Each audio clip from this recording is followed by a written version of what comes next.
Existe un mundo mejor. Quédate a disfrutarlo, que juntos somos un montón. Y a este montón que juntos somos, si dejamos de estar juntos, saben ustedes, no somos más el mismo montón, le proponemos a partir de este momento nuestro cotidiano ejercicio de radio. De lunes a viernes, de 14 a 16 y durante toda la temporada, de enero a diciembre, aquí en la AM 530, Somos Radio, la radio de Madres de Plaza de Mayo, convocamos a la audiencia, a los oyentes, las oyentes, les oyentes a hacer el uso prudente de las respectivas imaginaciones a la hora de relacionarse con este programa. Siguiendo aquella delgada línea de ideas trazada hace tiempo por Ebe Bonafini, sentimos, pensamos, suponemos que la radio es un asunto que termina funcionando en los teatros de la mente, en los pasillos de la memoria, en los recovecos de nuestro propio cerebro. Y si alentamos al cerebro a la hora de las posibilidades de imaginar cosas, tal vez la radio se convierta en una experiencia. Nos gustaría que así fuese. Que así como este tema de Jean-Luc Ponty parece indicarnos un transatlántico partiendo, un avión a punto de atravesar un mar, nos da una idea de movimiento y al mismo tiempo de una dinámica positiva, la radio podría dispararnos dinámicas positivas. No le tenemos que decir al cerebro, cerebro, ponete a imaginar. No le decimos a los pulmones, pulmones, ayuden a respirar. No le decimos al corazón, corazón, latí. Eso funciona con cierto automatismo, pero es parte de un mecanismo perfecto, el del cuerpo humano. Cuando el cerebro imagina, imagina por su cuenta. Si nosotros nos predisponemos, a veces cerramos los ojos, a veces ponemos una habitación a oscuras, a veces vamos manejando y suspendemos una parte de todo mientras estamos atentos al manejo para prestarle atención a la radio, que no suene como la música de fondo, sino como un tema principal. Si todos estos elementos se dan, ¿acaso salgamos ganando la experiencia de esta tarde? Esta tarde vamos a comenzar por Julio Cortázar y sus ecos en la música, en la literatura y en la política del mundo. Nació un día como hoy, el 26 de agosto de 1914. Que un señor lo sientan en una silla, en un estudio de grabación y hay un gran silencio y luego sale una voz así como de la nada, una voz que parece ya muerta y del otro lado habrá un día un señor que comprará el disco y lo escuchará en su casa y será un poco también como si él estuviera muerto cuando lo escucha. Alguna vez, en un texto que escribió para un disco de Susana Rinaldi, con quien mantuvo una relación fuerte, Cortázar apuntó: vos sos los discos. Hoy podríamos pensar que la voz de Cortázar también es los discos. Y por ende es entonces también la radio. El más radiofónico, el más discográfico de todos los escritores argentinos. Esta es una musicalización que Pedro Aznar hizo de un texto incluido en un disco, bajo una fórmula: esto lo estoy tocando mañana. Es una frase que Cortázar atribuye a un tal Jimmy, que en realidad es Charlie Parker, en un cuento extraordinario sobre el jazz, la música y la creación llamado El Perseguidor.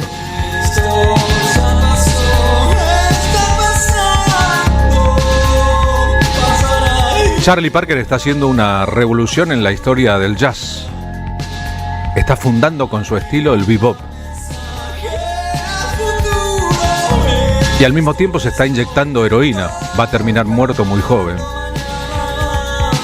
Y en esa sesión de grabación le dice al técnico de grabación: esto lo estoy tocando mañana. Está tan ido que no sabe lo que dice, o a pesar de su estado está tan lúcido que sabe que eso va a sonar mañana en discos en muchos lugares. Cortázar grababa sus discos sabiendo que su voz estaría preservada para el mañana. Cómo tocó la trompeta, cómo amó mucho al jazz, cómo escribió mucho de jazz, cómo hay una especie de posibilidad de musicalizar Rayuela únicamente con jazz, sería Jazzuela. Cortázar hacía de algunos elementos de la música de los afrodescendientes un bastión de su escritura, aunque no lo decía. Una escritura con improvisación, con swing, con búsqueda y desafío. Nunca me olvidaré que cuando vine a París...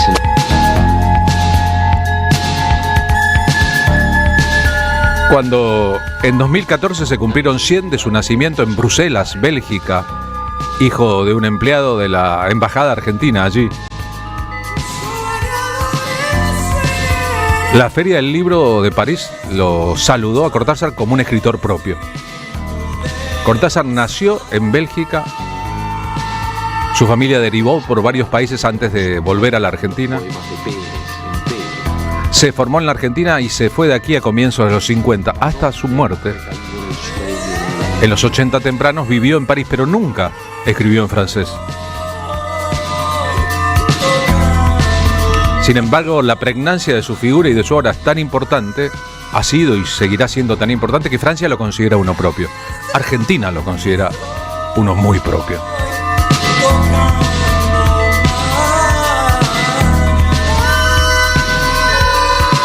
Esta semana recordamos la leyenda de Jorge Luis Borges. El Día del Lector en la Argentina celebra el nacimiento de Borges. Borges también murió en Europa, murió en Ginebra. En muchos lugares del mundo de habla inglesa es considerado un escritor local, porque las traducciones al inglés muy tempranas muestran una obra muy influida por los ingleses. En el caso, por la literatura inglesa en general. En el caso de Cortázar es más la francesa, pero también la literatura universal. Pero todo eso tamizado por su experiencia en la Argentina.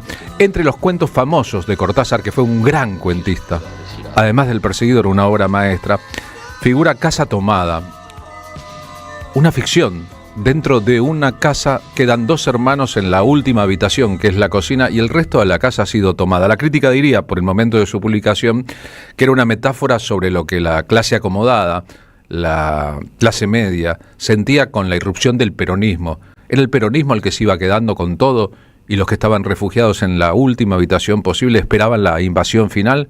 Era parte del gorilismo de una parte de la sociedad argentina y de la literatura muy reflejados en los años 40 y los años 50. Pero eso es una tesis que formuló la crítica. Casa Tomada también se publicó porque Jorge Luis Borges, al leerlo en un Cortázar muy joven, lo recomendó en una publicación. Pasado el tiempo, ¿era así o no era así? Esto cuenta Cortázar al respecto. Ahí está lo de esos hermanos expulsados de su casa, es Casa Tomada. Hubo un tiempo en que se dijo que ese cuento, que es un cuento muy breve y profundamente intenso, era un cuento que quería ser como una alegoría del peronismo y de la situación argentina. ¿Es cierto o es una atribución de la calle? Sí. No, es absolutamente cierto, sí, y fue para mí una sorpresa enterarme de que existía esa versión. Fue quizá la primera vez en que yo descubrí una cosa que es muy bella en el fondo, y es la posibilidad de la múltiple lectura de un texto. O sea, descubrir que hay lectores que te siguen como escritor, que se interesan en lo que tú haces, y que al mismo tiempo están leyendo tus cuentos o tus novelas desde una perspectiva totalmente diferente de la mía en el momento de escribirlas, y que tienen una segunda o una tercera interpretación. Mi interpretación de ese cuento, te la puedo decir, y ha sido dicho ya en otras entrevistas, eso es el resultado de una pesadilla. Yo soñé ese cuento, solo que no estaban los hermanos, había una sola persona que era yo, y me desplazaba, algo que no se podía identificar me desplazaba poco a poco a lo largo de las habitaciones de una casa hasta echarme a la calle. Es decir, que había esa sensación que tienes en las pesadillas, en que es el espanto total, sin que nada se defina, es simplemente el miedo en estado puro. Algo espantoso va a suceder un segundo después, y a veces por suerte te despiertas. Casi siempre te despiertas antes de que eso se produzca. Bueno, en ese caso era lo mismo, había una cosa espantosa que avanzaba, indefinible, se traducía por ruidos, una sensación de amenaza que avanzaban así, entonces yo me iba creando barricadas, retrocediendo y cerrando puertas. Exactamente, hasta que la última puerta era la de la calle. Y en ese momento me desperté, antes de salir a la calle, me desperté. Y me acuerdo muy bien que inmediatamente me fui a la máquina de escribir y escribí el cuento de una sentada. O sea, que esa es mi lectura del cuento. Ahora, esa interpretación de que quizá yo estaba traduciendo mi reacción como argentino frente a lo que sucedía en la política, no se puede excluir, porque es perfectamente posible que yo haya tenido esa sensación que en la pesadilla se tradujo de una manera fantástica, de una manera simbólica. En realidad, cualquier análisis psicoanalítico de nuestros sueños te demuestran que ese terrible león es tu tía Juanita y que sí, claro, y no es cierto, y que el gato es tu hermana y que... Cualquiera de las cosas que en la vida real te incomodan. Claro, sí. se crea toda una simbología de sustituciones. Exacto. El sueño sustituye una cosa por otra, te lanza un mundo de símbolos, y bueno, y hacía falta Freud para explicarlos y los que han venido después. Entonces, a mí me parece válido como posible explicación, no es la mía, en todo caso.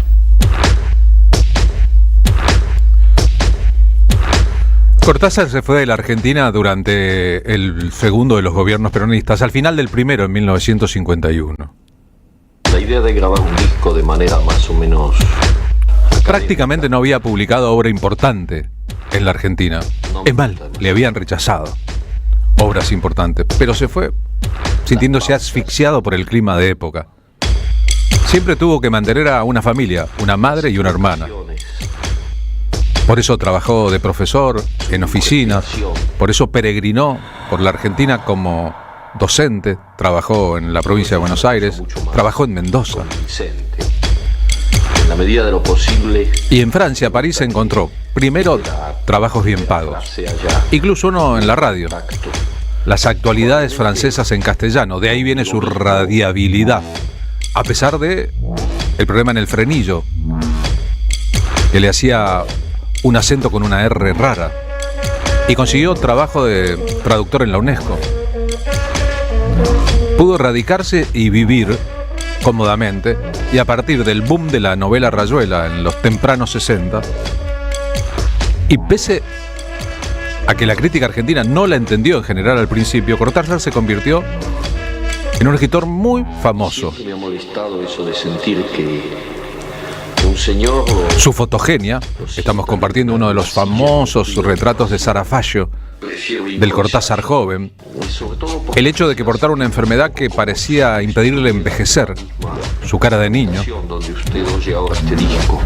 un cambio radical de sus posturas políticas después de la Revolución Cubana y su adhesión, prolongado en la adhesión a la Revolución Nicaragüense, hicieron de Cortázar un ídolo de muchísimas personas que a lo mejor ni siquiera leían sus obras, pero lo tenían como un escritor comprometido, valiente y completamente diferente. En Cortázar habitaba, si se quiere, el milagro de lo sorprendente en el ejercicio de la naturalidad. En un relato completamente normal empezaban a aparecer elementos fantásticos o fantasmagóricos, incluso de terror, sin que el lector estuviera del todo avisado. Uno de los trucos de Cortázar, que en la era de las revoluciones, o los sueños de las revoluciones, en la era de la idea de que era posible en los 60 tomar los cielos por asalto, ampliando una vieja frase de un pensador de la izquierda internacional, Cortázar soñaba con una literatura. Cortázar escribió Rayuela como un juego, que fuera juguetona, que rompiera los límites de los libros, con libros diferentes, los hizo, con obras ilustradas por pintores. Soñaba con que también se podía revolucionar la literatura. Y se preguntaba cosas que después de él resultan esenciales. Por ejemplo, en el preámbulo, las instrucciones para dar cuerda a un reloj. Cuando te regalan un reloj, en la época en que te regalaban relojes, ¿te regalaron un reloj o vos fuiste regalado al reloj que te regalaron? Preámbulo a las instrucciones para dar cuerda al reloj. Piensa en esto. Cuando te regalan un reloj, te regalan un pequeño infierno florido, una cadena de rosas, un calabozo de aire. No te dan solamente el reloj, que los cumplas muy felices y esperamos que te dure porque es de buena marca, suizo con áncora de rubíes. No te regalan solamente ese menudo picapedrero que te atarás a la muñeca y pasearás contigo. Te regalan, no lo saben, lo terrible es que no lo saben. Te regalan un nuevo pedazo frágil y precario de ti mismo. Algo que es tuyo, pero no es tu cuerpo, que hay que atar a tu cuerpo con su correa como un bracito desesperado colgándose de tu muñeca. Te regalan la necesidad de darle cuerda todos los días, la obligación de darle cuerda para que siga siendo un reloj. Te regalan la obsesión de atender a la hora exacta en las vitrinas de las joyerías, en el anuncio por la radio, en el servicio telefónico. Te regalan el miedo de perderlo, de que te lo roben, de que se te caiga al suelo y se te rompa. Te regalan su marca y la seguridad de que es una marca mejor que las otras. Te regalan la tendencia a comparar tu reloj con los demás relojes. No te regalan un reloj, tú eres el regalado. A ti te ofrecen para el cumpleaños del reloj. El grupo francés de tango electrónico Gotham Project. Homenaje a Rayuela. De cerca me miras, cada vez más de cerca. Rayuela fue la segunda novela de Cortázar. Su publicación en París en 1963 Los ojos se agrandan, disparó lo que luego la crítica llamó el boom latinoamericano. entre sí se superponen y los ciclos que se miran, respiran. Es decir, ante el impacto de una obra, la prensa y los lectores europeos descubrieron un continente. Detrás de Cortázar descubrieron otro montón de escritores importantes. Si no hubiera sido por Rayuela, tal vez en el futuro Mario Vargas Llosa no hubiera ganado el Premio Nobel de Literatura, ni tampoco Gabriel García Márquez. Juan Rulfo no hubiese sido tan famoso. Jorge Luis Borges no hubiese traducido sus obras a todos los idiomas. Alejo Carpentier no sería conocido fuera de Cuba. Augusto Roa Bastos no hubiera sido el gran escritor que fue. Detrás de Cortázar entraron al mercado literario europeo, que es decir, también al mundo de los lectores, docenas de escritores muy valiosos y de estilos diferentes y edades distintas de la América Latina. Por eso es que Cortázar fue siempre considerado por todos como un padre, un tío o un hermano.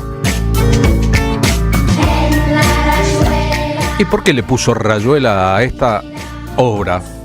Para la crítica se trató de una antinovela. Cortázar prefería considerarlo una contranovela. Pero era la salida de la comodidad del control que él ejercía sobre sus cuentos, sus maquinarias perfectas, la arquitectura interna de sus relatos, hacia una deriva. Una novela que se puede leer con distinto orden según quiera el lector o indique el autor, que no se puede leer linealmente y que tiene por ende varios finales. Algunos personajes como la maga, la coprotagonista de la novela, la musa de Horacio Oliveira, el protagonista, que no solo son irrepresentables fuera de la literatura, sino que además son únicos y casi perfectos. Me basta cerrar los ojos para deshacerlo todo y recomenzar.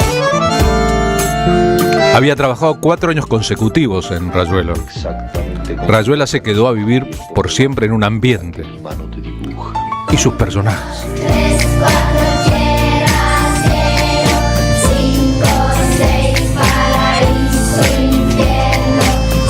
Como algunos otros escritores exiliados o viviendo fuera de su país, Cortázar entendió finalmente lo que es la identidad latinoamericana desde Europa. En su época hubo muchas picas, muchas discusiones ideológicas y estéticas con Cortázar. Cuando en los años de dictadura, él viviendo afuera, integrando el Tribunal Russell, denunciaba los crímenes de las dictaduras latinoamericanas en el mundo, había escritores que habían permanecido en los países, sobre todo en la Argentina, que disentían con ese modo Cortázar. Y se lo hacían saber y se lo hacían pagar.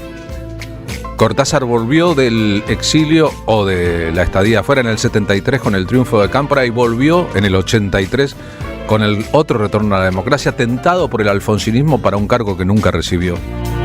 Hubiese sido el presidente de la CONADEP. Finalmente, los sectores más de derechas del alfonsinismo consideraron que era imprudente. Fue Ernesto Sábato, el presidente de la CONADEP.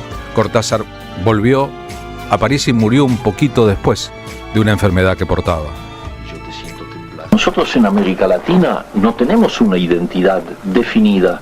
Hay una identidad profunda, lingüística, telúrica si quieres, una comunidad de sentimientos y de ideales, pero no hemos alcanzado todavía nuestra verdadera identidad de pueblos.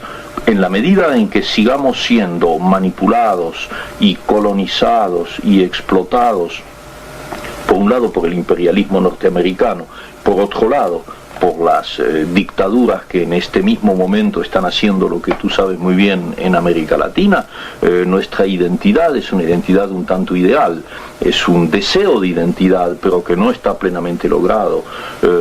Cada movimiento revolucionario, cada tentativa de liberación, pienso en este mismo instante lo que está sucediendo en Nicaragua, eso es un impulso hacia la identidad. Yo soy profundamente optimista en ese plano y sé que vamos a conseguirla, en el plano individual y en el plano colectivo, en el plano de los pueblos. De manera que yo considero que la identidad es una palabra de lucha, es una consigna, no es una cosa que hayamos conseguido, todavía no la tenemos esa identidad.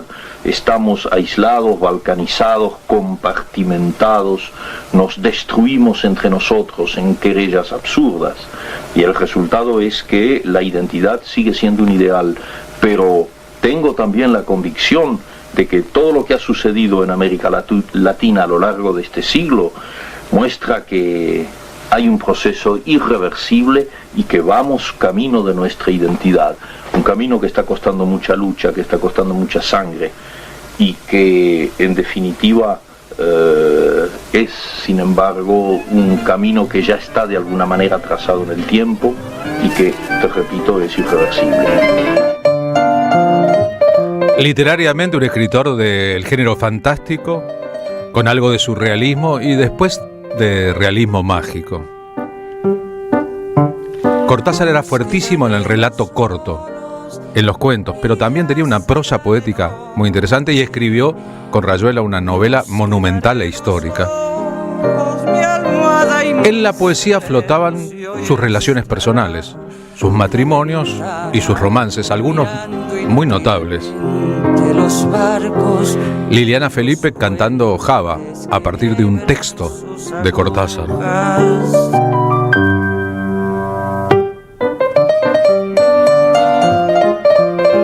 Su vida temprana en Bélgica, en Suiza y en España fue convenientemente olvidada según él fue creciendo, en el conurbano bonaerense, en Banfield.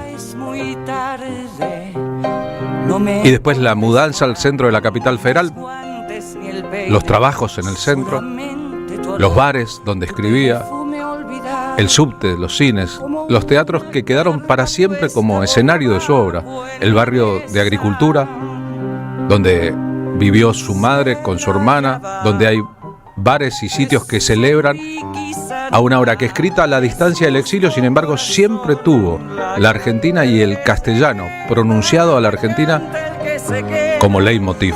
Para cuidar la casa se la lleva de Celui Sanva, es justo corazón, la canta el que se queda. Es bueno decir que además de ser un escritor amado por la crítica, por las editoriales y por los lectores de literatura, Cortázar fue un raro ejemplo de un ídolo de masas, un tipo que si iba a una cancha de fútbol recibía una ovación. En el viaje final, sin que nadie supiera que era un viaje final, el de diciembre y enero del 84, diciembre del 83, ese Cortázar que permaneció algunos días en Buenos Aires suelto, esperando una reunión que nunca se produjo, que tomó café en los bares de la avenida Corrientes, que fue a horas de teatro abierto, que se metió en un cine, que buscó los amigos del pasado, comprobó que se había convertido desde los 60 en adelante en un escritor muy famoso. No me lo contaron, lo vi a Cortázar en la esquina de Corrientes y Montevideo, un día en que en la Argentina, al retorno de la democracia, liberaban presos políticos y había una gigantesca manifestación. No me lo contaron, lo vi a Cortázar delante de la manifestación, meterse en un teatro abierto, vi a la gente en los bares llevándole flores, libros para firmar, incomodándolo en parte. La altura de Cortázar lo hacía muy distinguible y él, compartimos una extraordinaria foto de Dani Jaco ahora en el streaming de la radio, sin saber que se estaba despidiendo de Buenos Aires, haciendo una lenta y silenciosa despedida, incluso con su guayabera tan tropical comprada en Cuba, siempre defendió el gobierno cubano, comprada en Nicaragua, siempre defendió al gobierno de Nicaragua. Es justo corazón, la canta el que se queda, la canta el que se queda. Cuando todo termina, quedan las leyendas y quedan las obras. Y queda, en el caso de Cortázar, su voz leyéndose, diciéndose, sabiendo que eso lo estaba leyendo mañana. Por ejemplo, Sobremesa. Este último texto creo que no necesita comentario. En todo caso, no es un adiós entre el que habla y los que lo escuchan, sino todo lo contrario, una voluntad de seguir estando ahí, cerca, esperando, ayudando a la esperanza con todo lo que se tiene. Sobremesa. ¿Cómo te va, Robert Desnos? ¿Cómo te va, Javier Heró? Rara baraja de memoria, los dos tan juntos esta noche, los dos tan lejos en la vida, Robert Desnos, Javier Heró, en esta mesa a medianoche, mirándose desde mis ojos, fumando el mismo cigarrillo que compartimos como el trago y este silencio de París, un cuarto piso donde estamos tan solos en la medianoche, arriba hay gente y la TV, abajo hay la TV y hay gente, el mundo de hoy, no el de mañana, Javier Heró, Robert Desnos, la mesa llena de papeles, los restos de la cena fría, un disco de Edith Piaf, la mugre del hombre solo en casa sola, el libro abierto en cualquier página. Diciembre 17, Moro e Inti cazaron una pava.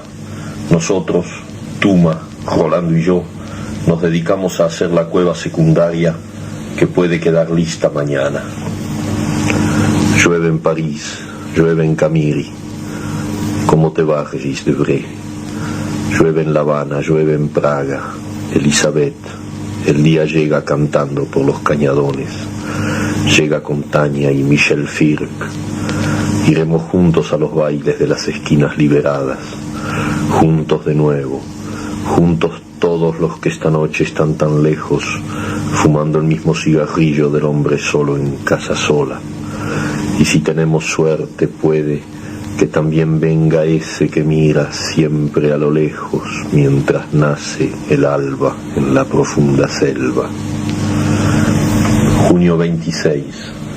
Al caer pidió que se me entregara el reloj y como no lo hicieron, para atenderlo, se lo quitó y se lo dio a Arturo. Ese gesto revela la voluntad de que fuera entregado al hijo que no conoció, como había hecho yo con los relojes de los compañeros muertos anteriormente. Lo llevaré toda la guerra. En Buenos Aires hay 5 escuelas que se llaman Julio Cortázar. En España hay una que se llama Julio Cortázar. En el barrio de Palermo Viejo hay una plaza. Antes esa plaza se llamaba la Plaza Serrano, que se llama Cortázar. La intersección de Serrano, Honduras y Borges. Hay un puente sobre la avenida San Martín en el barrio de Agronomía que se llama Julio Cortázar. El que llamamos barrio Agronomía en realidad es el barrio Rawson Cortázar. Pero en el mundo, en muchos lugares distintos, los homenajes a Cortázar evidencian la altura de su propia obra. En los años de su exilio en París, el Tata Cedrón fue amigo de Cortázar, que escribió un cuento en casa del Tata Cedrón, narrando la loca dinámica de una familia exiliada, y además escribió poemas para que él los musicalizara. Este se llama La Camarada, canta desde siempre el inefable Tata Cedrón. Lenta, feliz, necesaria palabra.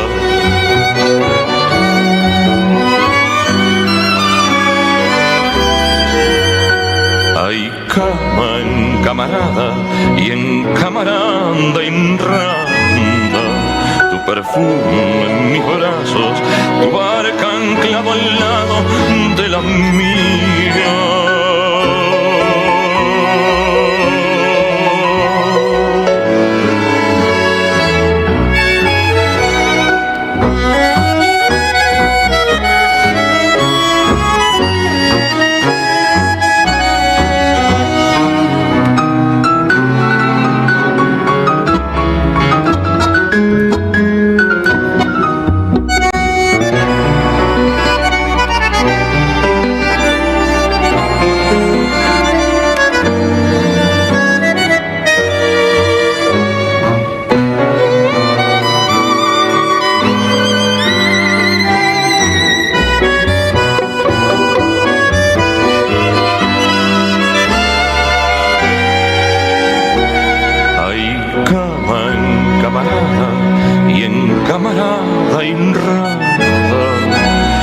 perfume en mis brazos, tu barca anclado al lado de la mía.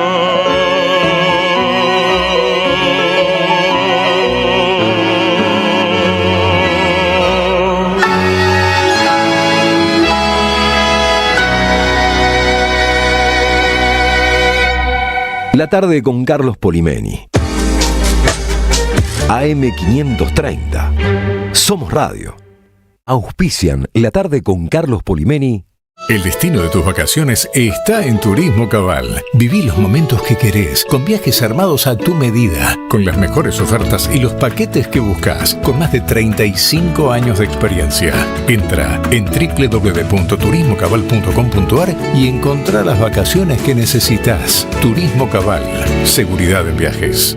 Destinada a la cartera de consumo. Más información en www.turismocabal.tour.ar.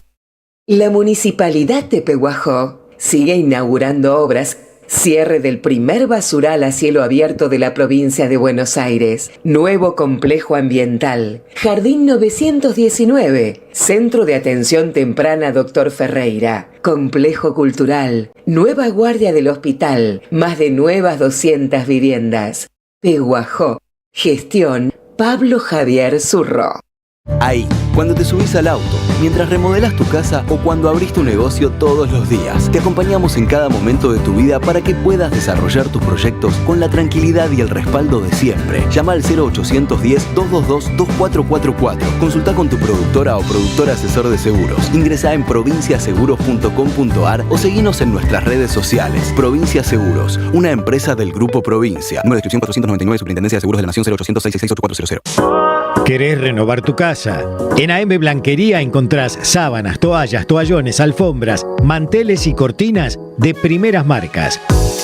Mencionando AM530 tenés 10% de descuento y un regalo sorpresa. Consultanos al 11 30 52 23 16 o en Instagram am.andreamolina.blanquería.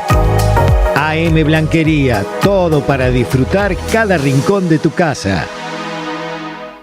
Hay películas que nos emocionan, nos cambian o nos acompañan para siempre. Pero detrás de cada gran historia hay un mundo por descubrir. El sociólogo y realizador audiovisual Jorge Gallo te invita a sus cursos de cine clásico y moderno para aprender a mirar el cine con nuevos ojos. Presencial en Capital Federal y también online. 11 66 43 20 17 o visita la página www.jorgegallo.com.ar, porque el cine se disfruta dos veces, cuando lo ves y cuando lo entendés. ¿Buscás reconectar con la lectura? Inscribite en Los Oficios Terrestres, el taller de lectura coordinado por Emilia Rachati y Mariana Collante. La lectura colectiva nos transforma. El único requisito es tener ganas de compartir. Aranceles súper accesibles. Reserva tu lugar o pedí más información a losoficiosterrestres2025@gmail.com. Carlos Polimeni. En la tarde de la 530. Hoy pasaba para saludarte y expresarte cuánto me haces bien. Si pudiera una canción lograr que esta emoción se remonte hasta tu corazón, cómo se propagan por el aire tus palabras hoy igual que ayer, pronunciadas sin temor, alumbran como el sol y se escuchan en cada rincón. Que siempre está él, fue un amanecer, nos brindó su convicción, temple y lucidez, el pueblo no olvidó. Esta canción se llama Hoy pasaba para saludarte y es un homenaje a Cristina Fernández de Kirchner. Y volvimos a creer, marchando otra vez, contagiando. Su autor es el músico y periodista Amadeo Lucas. La gesta renació, tu sueño enalteció a mí. Uno nunca sabe cuánta gente está escuchando y quiénes conforman una comunidad de oyentes. El día que murió el polaco Goyeneche, ayer evocamos su poderosa figura en nuestra editorial, estaba inaugurándose la Plaza Cortázar en el barrio de Palermo Viejo. Tocaba ese día, en el homenaje de la ciudad a Cortázar, en la ex Plaza Serrano, Ariel Prat. Ariel Prat está escuchando el programa desde Zaragoza, en España, donde vive una parte importante del año, y recordó aquel momento. Estábamos juntos. Yo había ido a ver su espectáculo. Tuve que rajar de la plaza rumbo al diario en que trabajaba, el diario Página 12, para hacerme cargo de la despedida gráfica de Goyeneche. Todos esos elementos dando vueltas en nuestro mundo, en nuestros universos. Ay, tantas cosas. Marina, ¿cómo va? Buenas tardes. Marina Gleiser aquí con nosotros. Gleiser, sí.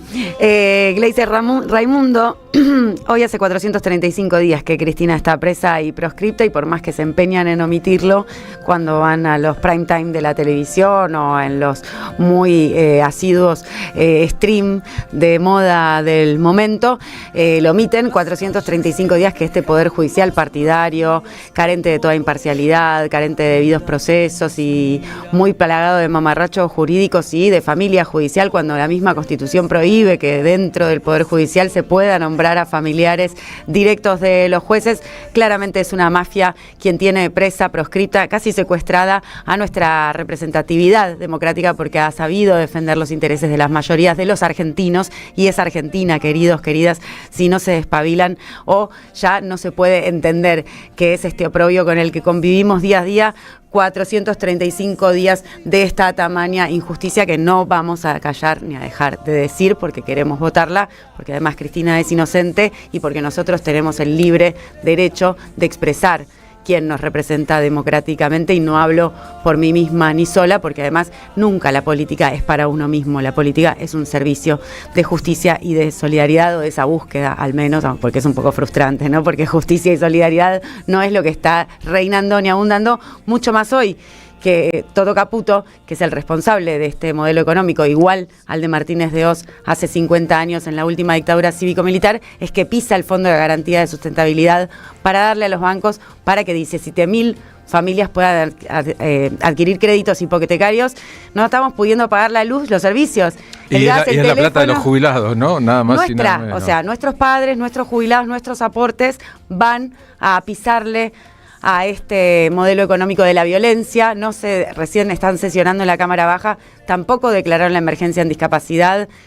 Tengo grandes colegas, y las conocés porque son actrices reconocidas en sus trayectorias, Valentina Bassi, Lola Bertet, entre muchas y otras miles de familias. Julieta Díaz, ¿no? Julieta Díaz, Inés Esteves, que conviven con la realidad de hijos con ciertas discapacidades, y realmente las vemos cotidianamente publicar, ¿no? Y denunciar esta falta. A la calle. Y salir a la calle y luchar incansablemente por los derechos adquiridos de sus hijas y de sus hijos. No puedo no cargarlo de emocionalidad, porque estamos hablando de nuestros hijos y de nuestras hijas, ¿no? O sea, son sus hijos, pero son nuestros y nuestras hijas e hijos.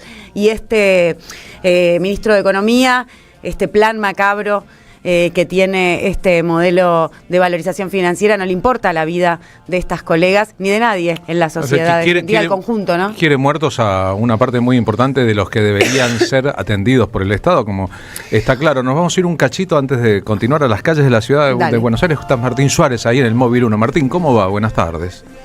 Carlos, Marina, buenas tardes. Hoy estamos dentro, en casa parlamentaria, en el Congreso Nacional, en la Cámara de Diputados, porque desde las 12:30 están debatiendo varios proyectos importantes que se encuentran en la agenda del Gobierno Nacional, como son la media sanción de la reforma del Banco Central y el proyecto de ley de Inocencia Fiscal 2, ¿sí? Proyectos que están solamente en la agenda del Gobierno Nacional, que ellos saben bien cuál es la verdadera agenda del pueblo, pero que la omiten por completo. La agenda actual es el hambre, la agenda actual es no poder llegar a fin de mes, la agenda actual es aumentar urgentemente el salario de jubiladas y jubilados y también de todos los trabajadores y trabajadoras, pero eso no lo quieren poner en agenda, y también la situación de los inquilinos. Bueno, mucho de eso pasó también de la mano de la oposición, que intentó un apartamiento de reglamento para poder meter varios proyectos como familias endeudadas y la prórroga de emergencia en discapacidad, que se iba a extender hasta el 31 de diciembre del año 2027. Ninguno de los dos pudo salir, pero están en pleno debate parlamentario, porque la semana que viene puede cambiar el panorama si todo se agudiza. Pero volviendo al tema de la agenda de Milei aquí en el Congreso, parece que no habrá obstáculos, ¿no?, para que el oficialismo apruebe la reforma del Banco Central, que es uno de los tantos pedidos del Fondo Monetario Internacional. No es un proyecto del gobierno de Javier Milei, sino que viene de esta decisión internacional del fondo que nos ha endeudado en más de 50.000 millones de dólares para llevar adelante esta reforma del Banco Central, junto con lo que es también la ley de inocencia fiscal. Bueno, ya conocemos todos los argumentos, porque lo venimos tratando no este día, sino varias semanas antes, varios meses antes, Carlos, cuáles son los argumentos, tanto de la oposición como del oficialismo. También sacamos parte del discurso de Hugo Yasky en el programa anterior, ya los conocemos de memoria, hoy están repitiendo esos mismos discursos. Los libertarios están a favor de la modificación de la Carta Orgánica del Banco Central para hacerlo independiente de los poderes de turno, pero lo van a hacer dependientes de los libertarios, venga quien venga. Bueno, ya lo conocemos de memoria. Si hay algo que me gustaría destacar de la jornada de hoy, algo más o menos potable, es una ley que se está tratando, que se va a tratar a última instancia. Esperemos que se apruebe, porque también lleva años y años de debate y nunca se ha podido meter en la agenda parlamentaria, que tiene que ver con el proyecto para reducir el IVA a la mitad de aquellas personas que son celíacas, que no pueden comer alimentos con gluten. Bueno, todo esto podría cambiar si hoy se aprueba media sanción de la ley. Después hablamos de los demás proyectos, pero si te parece escuchamos al diputado Oscar Aguad, que redactó este proyecto de ley de la provincia de Misiones, que también no solamente favorece la calidad de vida de millones de argentinas y argentinos, no es de un grupo minúsculo, sino también de las economías regionales. Dale, escuchamos. Es importante no solo para la provincia de Misiones, sino para todos los argentinos, porque es un proyecto de ley que conjuga la parte sanitaria con la parte del desarrollo de las economías regionales. Digo la parte sanitaria porque favorece y va a favorecer a más de 10 millones de argentinos que son intolerantes al trigo, avena, cebada y centeno, al TAC, al gluten, que no pueden consumir o que para tener una buena calidad de vida necesitan consumir algo que no tenga justamente trigo, avena, cebada y centeno, que tributa hoy justamente la harina de trigo, tributa el 10.5, y nosotros lo que buscamos con esto es una igualdad en la cuestión impositiva para aquellas personas que no solamente están castigados por la genética, antes de sancionar esta ley también están castigados por los impuestos, y bueno, la idea es que este proyecto de ley pueda favorecer a millones y millones de argentinos. Muy bien, diputado, si hoy se aprueba la media sanción en diputados y después en 2 semanas también en la Cámara Alta recibe la sanción definitiva, ¿en cuánto tiempo se tendría que poner en práctica esta ley? Y una vez que esté sancionada la ley y una vez que esté promulgada la ley por parte del Ejecutivo, eso debería ser automático, ¿no? Porque tiene que ver con una cuestión netamente de una disminución del valor agregado, que es del IVA del 21 al 10.5, así que entendemos que para la cadena productiva y también para el consumidor va a ser algo muy favorable en poco tiempo. Bueno, alguito de justicia social se puede dar hoy en la tarde si es que se debate positivamente este proyecto para bajar los tributos del IVA a todos los productos que no tienen gluten. La reforma de la Carta Orgánica del Banco Central, que va a buscar garantizar la independencia total de todos los gobiernos de turno, es el tema central de la jornada de hoy. Dentro de 4 horas más o menos se puede llegar a aprobar este proyecto. Comenzó a las 12:30, Carlos, y es muy probable que a las 5:30, 6:30 de la tarde se tenga la votación definitiva de esta media sanción del proyecto para cambiar la Carta Orgánica del Banco Central, y después viene la discusión del resto de los proyectos que están en debate. Bien, Martín, muchísimas gracias. Ojalá es la canción que estamos escuchando, es parte de nuestra cortina de Lolo Micucci, se avance en la dinámica parlamentaria en la Argentina. Abrazo grande para vos, ¿eh? Otro para vos, Carlos, hasta luego. En el Móvil 1, en la ciudad de Buenos Aires, en este caso en el Congreso de la Nación, Martín Suárez. Más adelante en el programa, ¿qué pasará aquí en el piso, Marina Gleiser? Por suerte nos viene a visitar Paolo Giuliano. Él va a traer para contarnos lo que es Una muerte compartida. Es una obra de teatro que estuvo nominada como mejor obra de inclusión social en los premios de teatro independiente Independiente del 2025 y fue a Cuba al ciclo expositivo Genca en el 2024.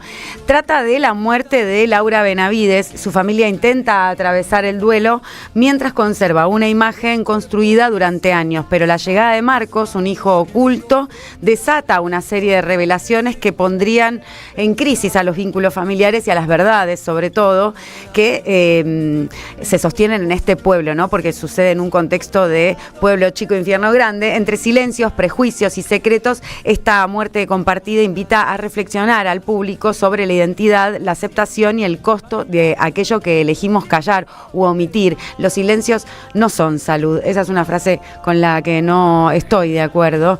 Creo que a veces... El silencio es salud, es la frase. Claro, no estoy de acuerdo con esa frase. El silencio no es salud. El silencio no es salud. A veces sí está bueno ser prudente o callar en determinados momentos en donde no es oportuno decir o expresar en voz alta lo que uno piensa por una cuestión estratégica o por una cuestión de medir tiempos y estar a favor de cuándo es el momento de poder decir, pero siempre decir es mucho más sanador y saludable que callar u omitir. Por la contradicción, no, porque uno calla u omite cuando tiene una contradicción. Cuando tiene plena convicción de lo que está diciendo, casi que es imperativo el momento de decir, casi que a uno le salen las palabras de la boca, o si necesita callar porque no está el momento, igual se le nota en la cara cuando tiene una fuerte convicción. Qué lindo es vivir con unos pares de causas y convicciones, o varias situaciones de convencimiento en términos de defender ideas e intereses. Así que en un ratito nomás va a estar acá Pablo Giuliano presentando una muerte compartida que es el Tinglado Teatro Mario Bravo 948, que se sucede los domingos a las 12 del mediodía. Es un lindo horario para ir a ver teatro. Esta propuesta que traemos hoy de Paolo Giuliano es una obra que ha recorrido mucho tiempo porque está en su quinta temporada. Bien, en la Ciudad de Buenos Aires, como verán, hay opciones de teatro los fines de semana en todos los horarios que podamos imaginar. Uno puede salir de misa de 10 en la catedral e ir al teatro inmediatamente, como una forma de pensarlo. Pensaba recién en el silencio y la falta de silencio, los ejes de mi carreta, ¿no? En que metió todo lo posible al respecto a Atahualpa Yupanqui. No necesito silencio, ya no tengo en qué pensar. Pensaba, pero hace tiempo, ahora ya no tengo más. ¿Necesitamos del silencio o tenemos que romper el silencio? Respecto a esto, el gobierno de la Nación, el Poder Ejecutivo Nacional, ha eliminado todas las ayudas para las personas y todas las campañas de difusión en torno al cáncer de mama. En consecuencia de eso, y esta es la tercera edición, se realiza una vez por año el Mamapalooza, un encuentro donde la medicina se conecta con la comunidad, donde la información confiable se transforma en prevención y donde las voces ayudan a generar un verdadero impacto social. Saben que los medios de comunicación reciben pauta del Estado en parte por campañas obligatorias y gratuitas de salud pública. Bueno, el gobierno ha eliminado una parte de estas campañas. Parece que cáncer de mama es un problema para el gobierno. El encuentro que viene del Mamapalooza, el de este año, será el martes 22 de septiembre de 2026 en La Rural, el predio ferial de Buenos Aires, en que en un espacio importante se reunirá a profesionales, organizaciones, pacientes y comunidades para compartir conocimiento, promover la prevención y generar conciencia sobre la salud mamaria. El Estado no lo hace, hay gente que se organiza para hacerlo. No lo hace en ese sentido y en ningún sentido. No protege tampoco la prevención de enfermedades de transmisión sexual. Las venerias. Digo. Claro, las venerias, ni tampoco la salud reproductiva, ¿no? Y entonces nuestros pibes y pibas están sujetos a modas actuales que los exponen a riesgos muy grandes. Han aumentado notablemente los casos de enfermedades venéreas, claro, como la sífilis. Como la sífilis, que son enfermedades bastante jodidas en términos de cura y que estaban erradicadas. Lo mismo con los planes de vacunación. O sea, si no protegemos a nuestras juventudes y a nuestras infancias, es muy difícil que el prójimo no llegue roto a ese futuro que todos creen poder planificar o tener entre manos. Claro, eso es lo que te quiero decir. Es realmente catastrófico lo que estamos viviendo con respecto a prevención en cuestiones de salud y para las campañas también de prevención con respecto a enfermedades que habían sido erradicadas y que no son para nada sencillas. Bien, gracias a todos los oyentes que están comentando con nosotros el programa. Recién uno que vive en Banfield, se llama Antonio, aunque no firmó su mensaje, nos muestra un homenaje en las calles de Banfield a la salida de un puente, según veo, o de un túnel, a Julio Cortázar, que vivió allí. Tengo entendido que Cortázar, dice Héctor de Ollaneda, tuvo un accidente y recibió una transfusión de sangre mal analizada, contaminada con HIV, y eso lamentablemente fue finalmente el motivo de su muerte. Sí, tenía una debilidad en la sangre de Cortázar, es posible que haya sido eso, pero no solo eso. Buenas tardes a todos en el equipo, escuchando atento el homenaje a Cortázar, y de fondo ahora escuchando también a Liliana Felipe. Mejor aún, recuerdo de esa época que no solo se le impidió estar en la CONADEP a Cortázar, sino también que la derecha radical, con Luis Brandoni de asesor, le pidió a Alfonsín, presidente en ese momento, que ni siquiera lo recibiese, cosa que lamentablemente también pasó por entonces. Sí, es una historia amarga y terminal del Cortázar en Buenos Aires. Muy bueno el editorial, dice Nacho Bordes Rosario. Pero qué bien escribía Julio. Cada vez más, sí, en parte por eso, ¿no? En parte por eso, porque pensaba bien y porque escribía bien. Disculpen la obviedad, dice Brian Renison ahora, pero es inevitable el ejercicio de reemplazar en el poema de Cortázar el reloj por el teléfono, ¿no? Cuando te regalan un teléfono, vos sos el regalado al Totalmente. teléfono. En aquel momento era el reloj, pero también era algo simbólico sobre los objetos y nosotros. Estuve buscando sobre todo de esto de quedar aferrados a los dispositivos tecnológicos como el teléfono, estos 29 estados mancomunados del juicio a Mark Zuckerberg, que está más que interesante, porque una jueza tiene que definir lo mal que hicieron las redes sociales de Meta, el grupo que antes era Facebook Inc. y que tuvo mucha injerencia acá en Argentina, aunque es desconocido este tema, con Cambridge Analytica y con Libra, que se llamaba así. El triunfo de Macri en las elecciones con el apoyo de una empresa inglesa que utilizaba Facebook como base de datos para informar a personas e inducirlas a votar lo que votaron. El dueño de Facebook es ese mismísimo Mark Zuckerberg, que crea a partir de Meta, Instagram, WhatsApp y Thread. Y a partir de esas redes sociales lo que sostienen estos 29 estados, que no es menor porque es la mitad del país norteamericano, de los Estados Unidos, que enferman de forma adictiva a juventudes e infancias con respecto a la dependencia del scroll, provocando en ellos un efecto de dopamina que después termina en depresión, y que a partir de esos filtros disputan desde un lugar de cultural y de valores, trastocado lo que es las funciones de pulsión vital, y entonces también generan muchas enfermedades que tienen que ver con inseguridades propias y que pueden terminar en suicidios o en, digamos, la caída de la autoestima de los pibes y pibas que no pueden dejar de scrollear, de subir fotos, de la situación de publicar a través de esas redes que solo juntan datos y hacen estudios de nichos sociológicos, que son estos que dependen de Meta y del señor Mark Zuckerberg, que es WhatsApp,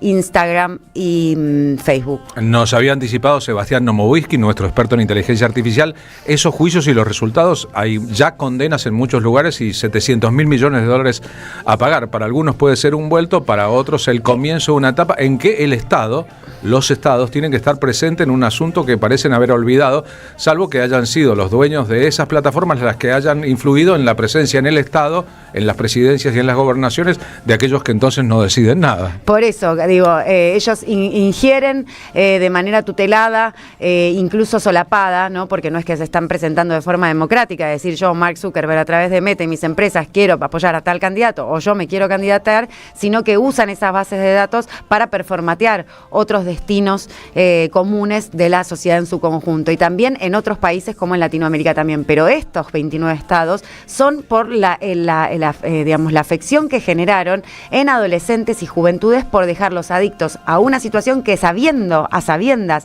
que iban a provocar eso, porque a partir de eso crearon la adicción al crear las plataformas. Exacto, creando una adicción en estas juventudes y en estas infancias, lo que los hacen es responsables por un monto de 1.700 billones, que es casi el total de lo que valen en el sistema financiero. Las propias empresas. Todas las empresas. Así lo fuerte es que la prensa hegemónica argentina, que en general no publica eso, chequen los diarios principales, se ha hecho cargo de este asunto, tal vez por otras internas, ¿no?, que son largas de explicar, y por otras adhesiones a otras plataformas que a lo mejor tienen hoy más poder en la Argentina. Tipo Elon Musk. Que aquellos, por ejemplo. Pero recordemos que Elon Musk fue superministro de Donald Trump al principio del gobierno de Trump, después se pelearon por intereses, y es el señor que fue a visitar y posó con él en una foto el presidente Javier Milei. Sí, que tiene una motosierra, tiene una motosierra que le regaló Milei. O sea, no está lejos, como Palantir no está lejos, más bien está muy cerca de todos nosotros, la empresa creada para mezclar datos de inteligencia y perseguir ciudadanos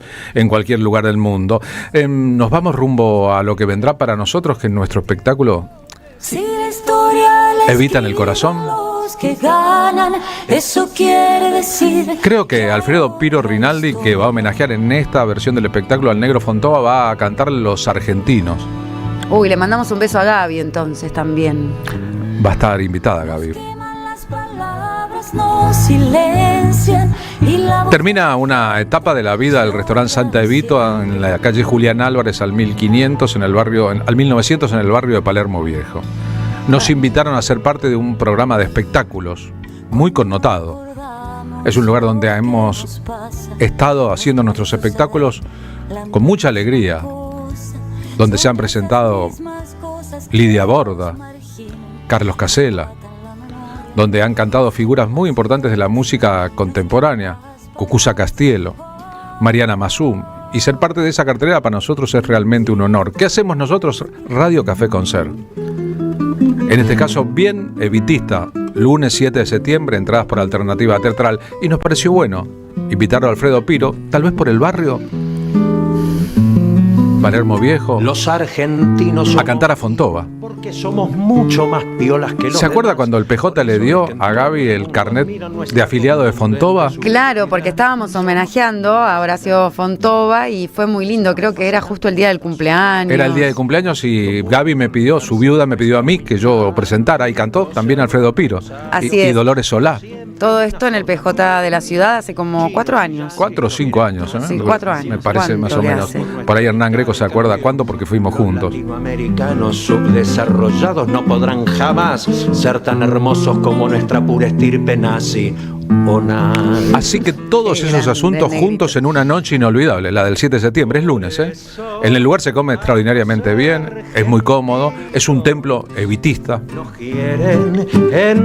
No pensado solamente para los turistas, que los haya montones, sino también para los compañeros, que los haya montonazos. Toda la humanidad. Así que los esperamos a todos y les ofrecemos un menú extraordinario, en lo artístico y en lo gastronómico. Ojalá esa noche esté repleto, creemos que sí. Quedan pocas entradas para vender y podamos festejar lo que nosotros debemos festejar. Nos quieren homenajear.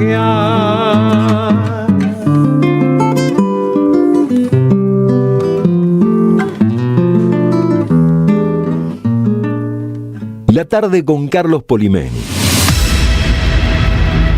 Un lugar de encuentro y emociones.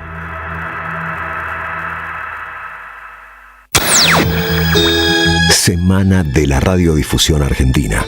106 años después, estamos acá. La radio no envejece, se transforma.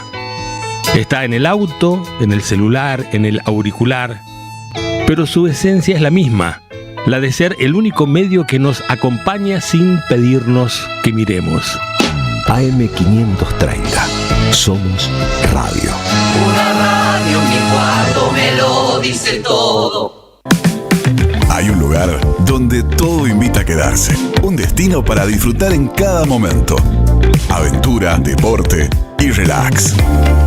Esta temporada, Santiago del Estero te espera. Gobierno de la provincia de Santiago del Estero. Este programa lo auspicia Huawei, desde hace más de 20 años impulsando el desarrollo de las telecomunicaciones en Argentina. Cámara de Diputados de la Provincia de Buenos Aires. Seguinos en nuestras redes sociales y entérate de nuestras actividades. Encontranos en X como @HCDiputados, en Instagram, Facebook, YouTube y TikTok como Diputados BA. También podés visitar nuestra página web y suscribirte a nuestros canales de difusión en WhatsApp y Telegram. El sabor que te acompaña es Café Bantú.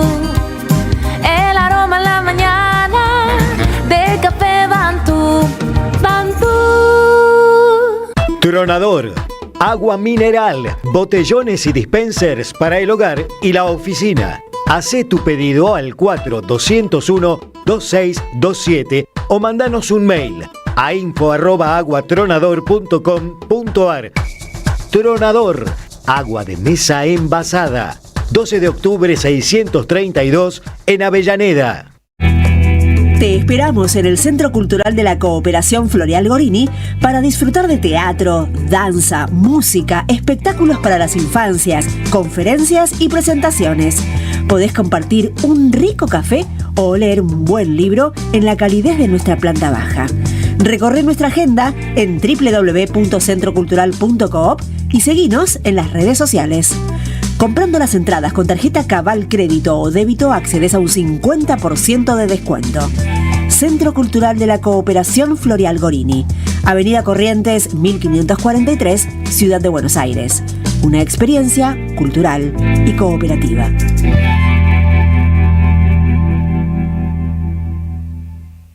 Yo sé que ustedes recogerán mi nombre y lo llevarán como bandera a la victoria. Carlos Polimeni presenta La Patria no se vende, Evita en el corazón. Un recorrido audiovisual por nuestra historia política, poética y musical en una función especial homenajeando a Evita. No hay fuerza capaz de doblegar a un pueblo que tiene conciencia de su derecho. Lunes 7 de septiembre a las 20, en Santa Evita, Julián Álvarez 1479 Palermo. Entradas por Alternativa Teatral. Produce Don Narciso. Auspicia AM530 Somos Radio. Somos memoria. Somos radio. Carlos Polimeni en la tarde de la 530.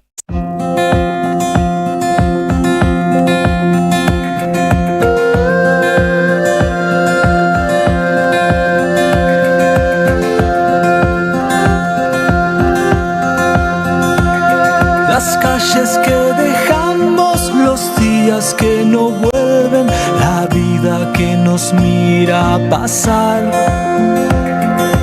Horas de desvelo, voces olvidadas, lo urgente que no puedes. 15 y 10 de esta tarde de miércoles, extraordinaria tarde de miércoles en que pasan muchas cosas aquí en esta zona, en el Congreso. Sabe que es el día de la marcha de los jubilados y por ende el día de una enorme concentración de policía y el olor a la represión dando vueltas como si no se tratara de un gobierno democrático, sino de un gobierno autoritario. ¿Acaso sea un gobierno autoritario que llegó al lugar en que está por el voto democrático? Pero eso es un asunto grave y complejo. Nosotros abundamos en la escena de la radio con lo que viene. ¿Qué viene ahora en la radio, Marina? Los teatros de la mente, Carlos, como todos los mediodías te encargás de contar que Eve así la llamaba a la radio, porque nos proponemos imaginar hoy con este invitado que no es ni más ni menos que Paolo Giuliano. Bienvenido, ¿cómo andás? Hola, ¿cómo andan? Muchas gracias por el espacio a todos. Gracias por venir. Sobre la obra que te contaba hace un ratito nomás, que es Una muerte compartida, y que tiene un gran derrotero, como sos el dramaturgo y el director, pero tiene premios por inclusión social, por ser amiga o amiga a la obra de la comunidad LGTBIQ+, ¿no? Y de tener una perspectiva integradora, porque en esta insistencia de fragmentarnos, todo arte provoca la integración y la unión, ¿no? Que eso es importante. ¿Cómo viene esta temporada en El Tinglado los domingos a las 12 del mediodía en Mario Bravo 948 con Una muerte compartida? Bueno, nosotros esta quinta temporada arrancamos con nuevo elenco, la estamos preparando con mucho trabajo y la estamos ensayando justamente en la Mocha Celis, que es el bachillerato trans. Le mandamos un beso a toda la Mocha. Les mandamos ahí saludo a toda la Mocha, a Fran, a todos. Bueno, y ahí se está tejiendo, digamos, el proceso creativo de Una muerte compartida, esta obra que surgió desde el travesticidio de Diana Zacayán como imagen potente para escribir, que justamente pasó a 10 cuadras de casa, de donde yo vivo, y fuerte, muy fuerte. Y bueno, la imagen de Diana no es solamente un travesticidio, sino que Diana luchaba por los derechos de nuestra comunidad, impulsó la identidad de género, y es muy loco porque su travesticidio pasó un mes antes de que saliera la ley de la identidad de género. La ley que te da el derecho a poder elegir tu propia identidad. Tal cual, sin que entre el proceso judicial en el medio a, digamos, a decidir. A decidir quién sí, quién no. Tal cual. Y esto es un dato para mí muy importante. Diana fue la primera persona en recibir su DNI a través de Cristina, que eso también es la imagen del DNI de las personas trans en nuestro país. Estoy recordando cómo durante el gobierno de Alberto Fernández hubo un acto público cuando llegó a entregarse el DNI número 1000, supongamos, ¿no? La persona que lo recibiera una personalidad muy importante, muy vinculada con un medio de comunicación. Illa Escribano. Sí, por eso no quería mencionarlo demasiado, pero era Illa Escribano y valía la pena un montón de cosas ahí. Tal cual. De lo simbólico, ¿no? En un diario como La Nación, en que la homofobia fue muy frecuente durante mucho tiempo, se había producido en la intimidad del diario un caso, que es que la hija de su jefe de redacción, el hijo de su jefe de redacción se convirtió en mujer, fue después su hija y había un montón de elementos ahí dando vueltas cuando el Estado celebraba y mostraba un montón de cosas que pasaron, ¿no? Todo eso se cortó con el gobierno de Javier Milei. No, ni hablar de los derechos, bueno, todo lo que implica la lucha del colectivo trans, donde obviamente no hay reparación histórica y están en lucha, ¿no? Hasta el día de hoy, incluso.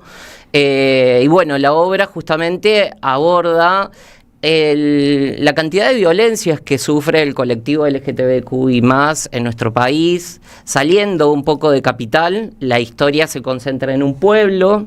Yo vengo de un pueblo del norte de Córdoba, muy chiquito, que hoy son 300 personas. ¿Cómo se llama el pueblo? Camiñaga, que es un pueblito cerca del Cerro Colorado, donde está enterrado Atahualpa. ¿Dónde vivió Atahualpa? Donde vivió, tal cual. Bueno, yo nací ahí. Y bueno, como un niño gay viviendo en esas tierras, pueblo, en ese pueblo, imagínate en el 84. Señalado.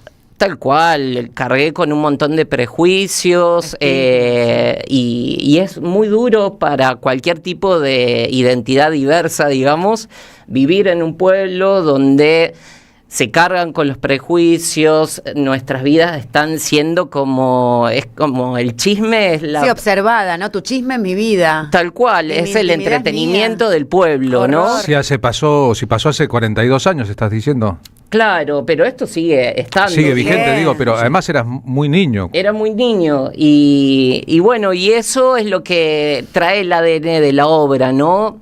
Y a mí como dramaturgo y director me interesaba cómo narrar esto de que está tan naturalizado la violencia y a través del humor, la obra tiene mucho humor, pero se va como oscureciendo a medida que va avanzando la narrativa. Porque a la medida que van avanzando los prejuicios, el estigma, el señalamiento y la supresión del otro, digamos, solo por ser distinto. Tal cual, y eso es lo más loco que empieza a pasar con los espectadores, ¿no? Que todos estamos jocosos viendo qué es lo que sucede y de repente nos damos cuenta de que todo eso que era gracia se va poniendo una atmósfera más pesada y bueno, la historia tiene que ver con esto, ¿no? Con los vínculos familiares, con el amor de la familia, que eso también era un punto donde a mí me interesaba hablar o mostrar que el primer eslabón de las desgracias, digamos, que sufre el colectivo trans es la exclusión familiar, ¿no? Que esto es muy loco pensar que una persona por elegir... Sí, por su deseo. Sí, por su deseo, por su identidad, sea excluida de su propia familia. Entonces, muchas chicas trans terminan, trabajando en la prostitución, muchos son vulnerados en sus derechos, muchos terminan en situación de calle. Sí, quedan con una vulnerabilidad de la que incluso se vuelven a aprovechar, ¿no? Una revictimización, una víctima que vulneran y revictimizan sobre la propia vulnerabilidad. Tal cual. Bueno, y eso es lo que viene pasando con Una muerte compartida. El año pasado Fundación Sagay me becó para la construcción audiovisual del guión. ¡Bravo! Así que, Paolo Giuliano, director de gracias. cine sobre una muerte compartida. Así que ¡Qué ahora lindo! tenemos también ese proyecto que ¡Qué se va hermoso! ampliando a todo el público. Los invitamos a ver esta obra.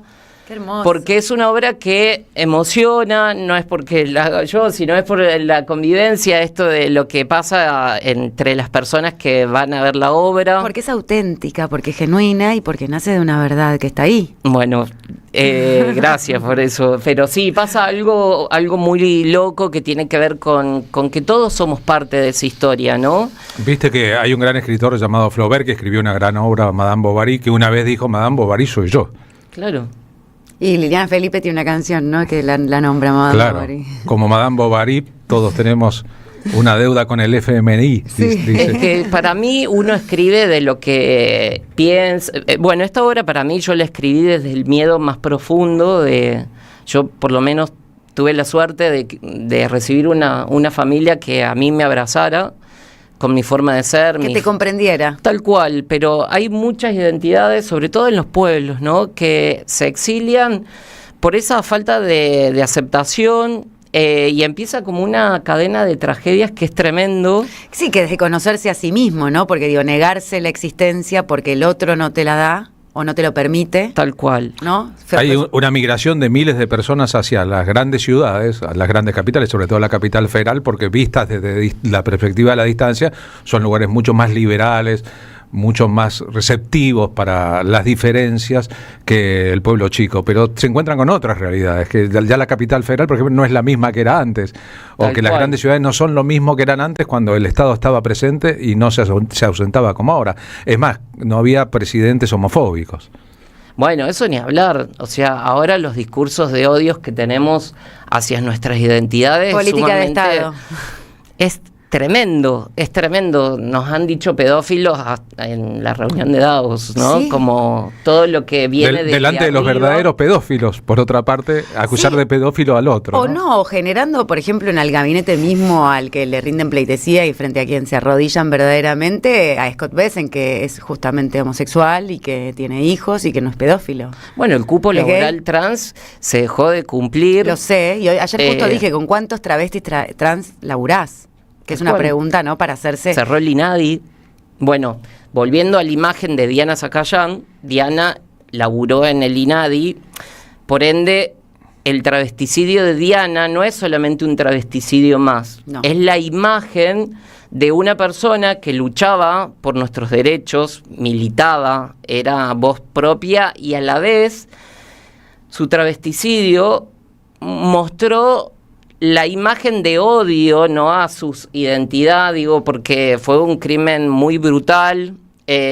Fue por primera vez el primer crimen que se reconoció como un travesticidio, que se rectificó recién el año pasado. Claro, se tipificó así por primera vez y ahora se tipifica así cuando es un crimen de odio, ¿no? Tal cual, tal cual. Entonces digo, bueno, hace creo que dos o 3 años fue lo de Barracas, Lesbofemicidio. Lesbofemicidio de 4 personas. Sí. Tal cual.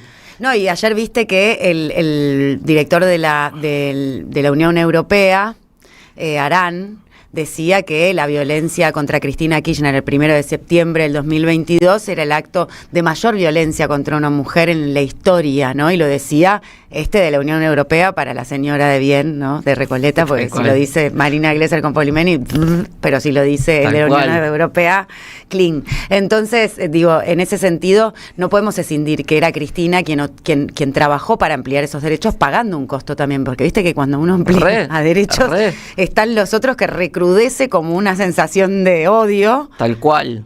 Bueno, pero viste que había un discurso que este gobierno no venía por nosotros, muchos de los que teóricamente, no sé si les ha pasado, pero en el entorno cercano te decían, bueno... Muchos homosexuales votaron a Javier Sí, Milei. re. Claro, y que la comunidad tenía una comunidad. La misma comunidad votó y decían que no venían en contra de nosotros, sino que, bueno, había como una falta de... Que los derechos adquiridos eran irrevocables de alguna manera y que el Estado había hecho lo suficiente suficiente al respecto como para que no hubiera retroceso. Bueno, O la fantasía de que los derechos adquiridos de comunidades, de mujeres y de las personas iban en detrimento de los derechos individuales, que eso es una falsa dicotomía, ¿no? Que uno adquirir derechos para las mayorías o para minorías que están excluidas y las integran a la sociedad, eso no perjudica al ser individual, ni tampoco es colectivismo, es justamente ampliación de derechos, construye acorta asimetrías. saben que hubo un tiempo, por ejemplo, en que entre los deportistas no había homosexuales, no había jugadores de fútbol homosexuales. Había, no eran públicamente, visibles. no eran visibles. Ni boxeadores homosexuales, no había atletas homosexuales, claro, no es que no hubiera,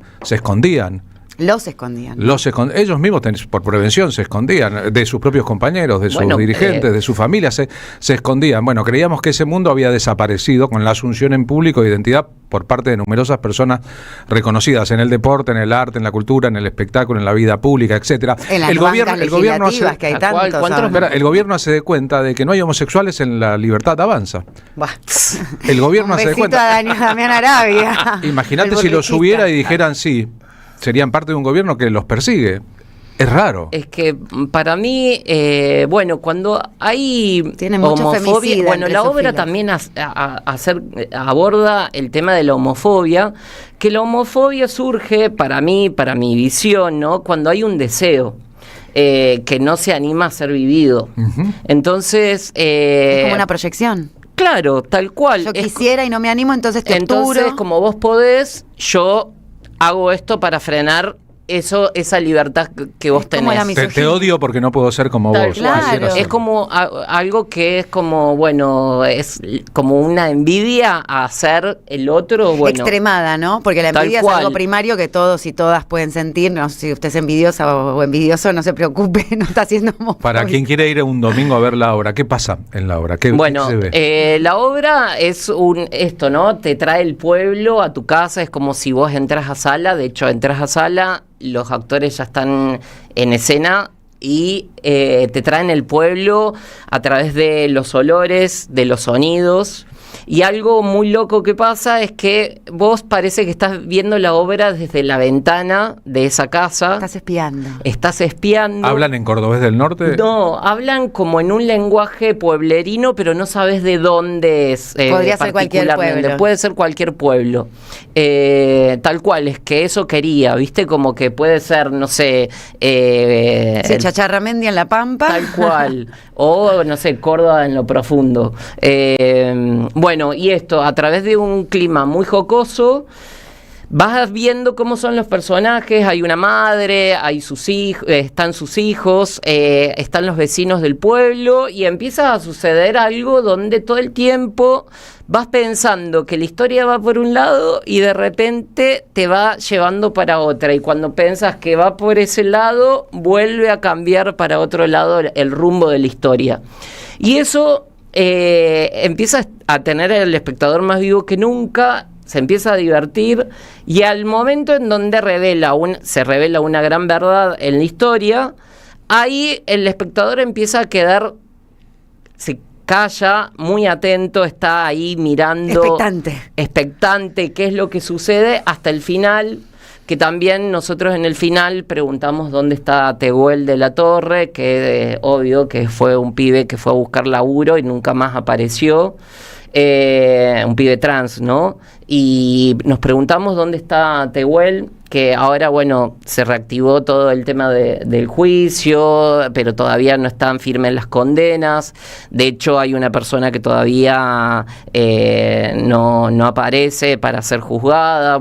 Todo lo que tiene que ver con ese caso, y la obra te lleva a eso, ¿no? A darte a ponerlos en el lugar como espectador de que todos, incluso los que hacemos teatro, los que estamos adelante y atrás de escena, todos juzgamos, todos. Es como un mecanismo de interpretar el mundo. Pero ¿qué hacemos cuando ese prejuicio va creciendo con las acciones humanas, no? Pero todos juzgamos o prejuzgamos, porque es distinto, porque todos hacemos un juicio de valor, ¿no? Cuando queremos a una persona, o cuando vemos la acción o el accionar de esa persona. Todos juzgamos, porque hay un prejuicio antes de conocer, pero a la vez, si yo veo tu accionar, digamos, también juzgo por qué lo haces. Claro, ¿Se pero entiende? la obra corre el sesgo, porque digo, ese juicio Sí, puede corre, tener un sesgo, lo corre, ¿no? Y lo entonces corre. depende de dónde vos pongas la perspectiva, Tal podés cual. mover ese sesgo. Tal cual, lo corre O y persuadirlo. tira ahí el velo para que nos demos cuenta,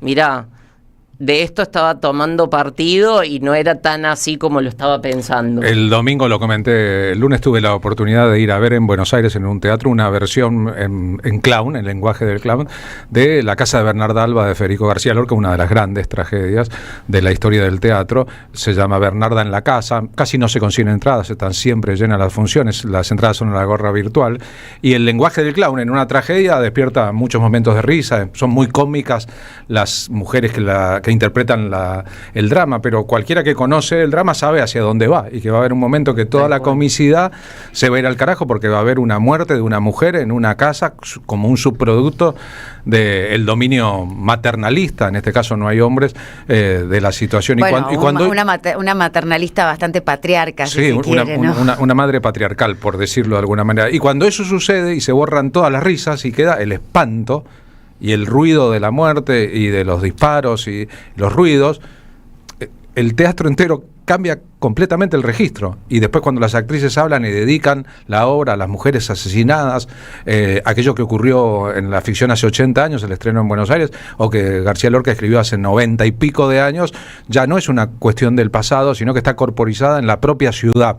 Por eso el efecto del teatro al respecto, ¿no? Contando cosas más allá del paso del tiempo, es muy fuerte, y esto que vos decís nos hace repensar a todos en qué grado somos o no cómplices. Sí, y yo creo que algo muy importante que tiene hoy el hacer teatral, digamos que es muy complejo, esto es lo que hablábamos antes de salir al aire. Pues sí, es muy complejo. Lo complejo que es hoy producir una obra de teatro, Pues pero sí. creo que la función que tenemos hoy los hacedores es invitar a los espectadores a una experiencia donde salgan modificados a como entraron, ¿no? Como para mí eso es una gran responsabilidad que tengo como hacedor. Que Si lo no hay vivo. catarsis, no hay teatro, dirían los Tal griegos, cual, ¿no? hay que meterse como de lleno en lo que uno quiere hacer y que probablemente a mí me gusta que el espectador sea como cacheteado en el buen escena, sentido, ¿no? En Como el buen que sentido, ¿no? Como despabilado. sentir que está lleno de vísceras adentro, sentir la Vivo. sangre, sentirse vivo. Eso que dice Pompeyo Audiver sobre el teatro como el espejo roto. Tal cual. Romper el espejo en público y que la gente vea qué pasa cuando se rompe el espejo de la propia vida, ¿no? Tal cual, y nosotros eso, sembramos preguntas, no damos respuestas, solamente sembramos preguntas para que el espectador viva y se vaya con eso procesando un domingo después a comer o a transitar el día en la familia, que justamente decidimos hacer esta obra el domingo como una rutina familiar, ¿no? Como invitando a la familia, porque la obra habla justamente de eso, ¿no? El peso de la familia, el peso del día compartido, el peso de la muerte compartida. Entonces, por eso fue una decisión también hacer esta obra en un horario no tradicional, que son las 12 del mediodía, los domingos, así que están todos más que invitados. Vamos a ir entonces al Tinglado Teatro en Mario Bravo 948, el Tinglado Teatro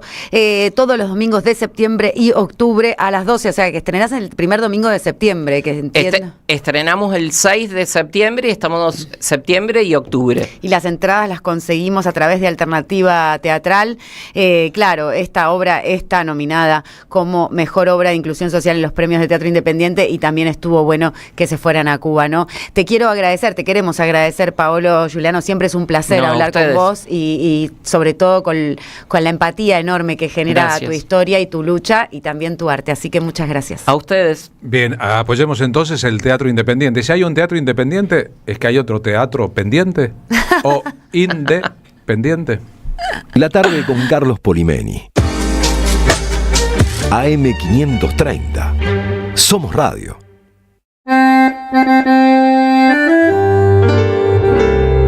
Cuando estén secas las pilas de todos los timbres, hay una radio que nunca se apaga.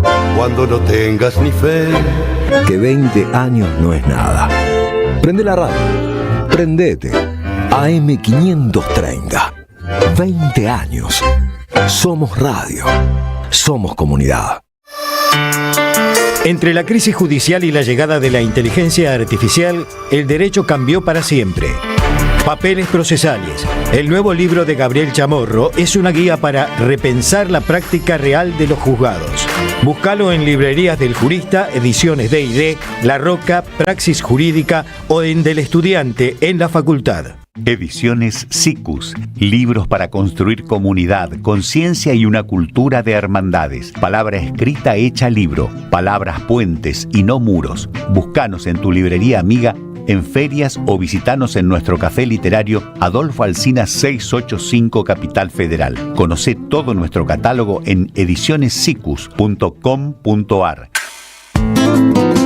Ediciones SICUS, la buena lectura ilumina. Tenemos buitres que comen basura y extrañan el tiempo de la dictadura. ¿Viste que hay canciones que apenas las escuchás sentís que te representan? Canciones Rescatadas es un viaje al Ditela, al Café Concert, a una época que supo cambiar con su música, su humor y su poesía la cultura argentina. Nos adaptamos a cualquier cosa. Laura Mancini las vuelve a poner en escena en su espectáculo Con una mirada de hoy. Domingos de agosto, 19 horas, Paseo La Plaza. Acordate, Laura Mancini en Canciones Rescatadas. Entradas en PlateaNet. Auspiciaron la tarde con Carlos Polimeni. La Municipalidad de Pehuajó sigue inaugurando obras. Cierre del primer basural a cielo abierto de la provincia de Buenos Aires. Nuevo complejo ambiental. Jardín 919. Centro de Atención Temprana Dr. Ferreira. Complejo cultural. Nueva guardia del hospital. Más de nuevas 200 viviendas. Pehuajó. Gestión Pablo Javier Zurro. El destino de tus vacaciones está en Turismo Cabal. Viví los momentos que querés, con viajes armados a tu medida, con las mejores ofertas y los paquetes que buscas, con más de 35 años de experiencia. Entra en www.turismocabal.com.ar y encontrá las vacaciones que necesitas. Turismo Cabal, seguridad en viajes. Destinada a la cartera de consumo. Más información en www.turismocabal.tour.ar. Carlos Polimeni, en la tarde de la 530.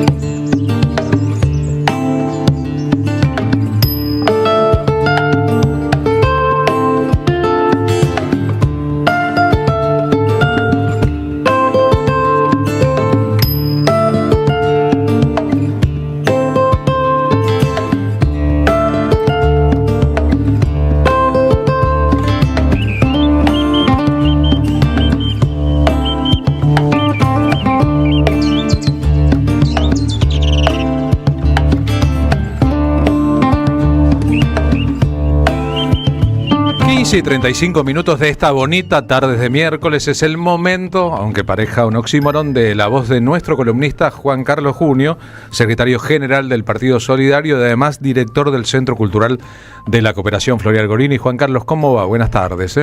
Muy buenas tardes de miércoles. ¿Qué tal, Poli?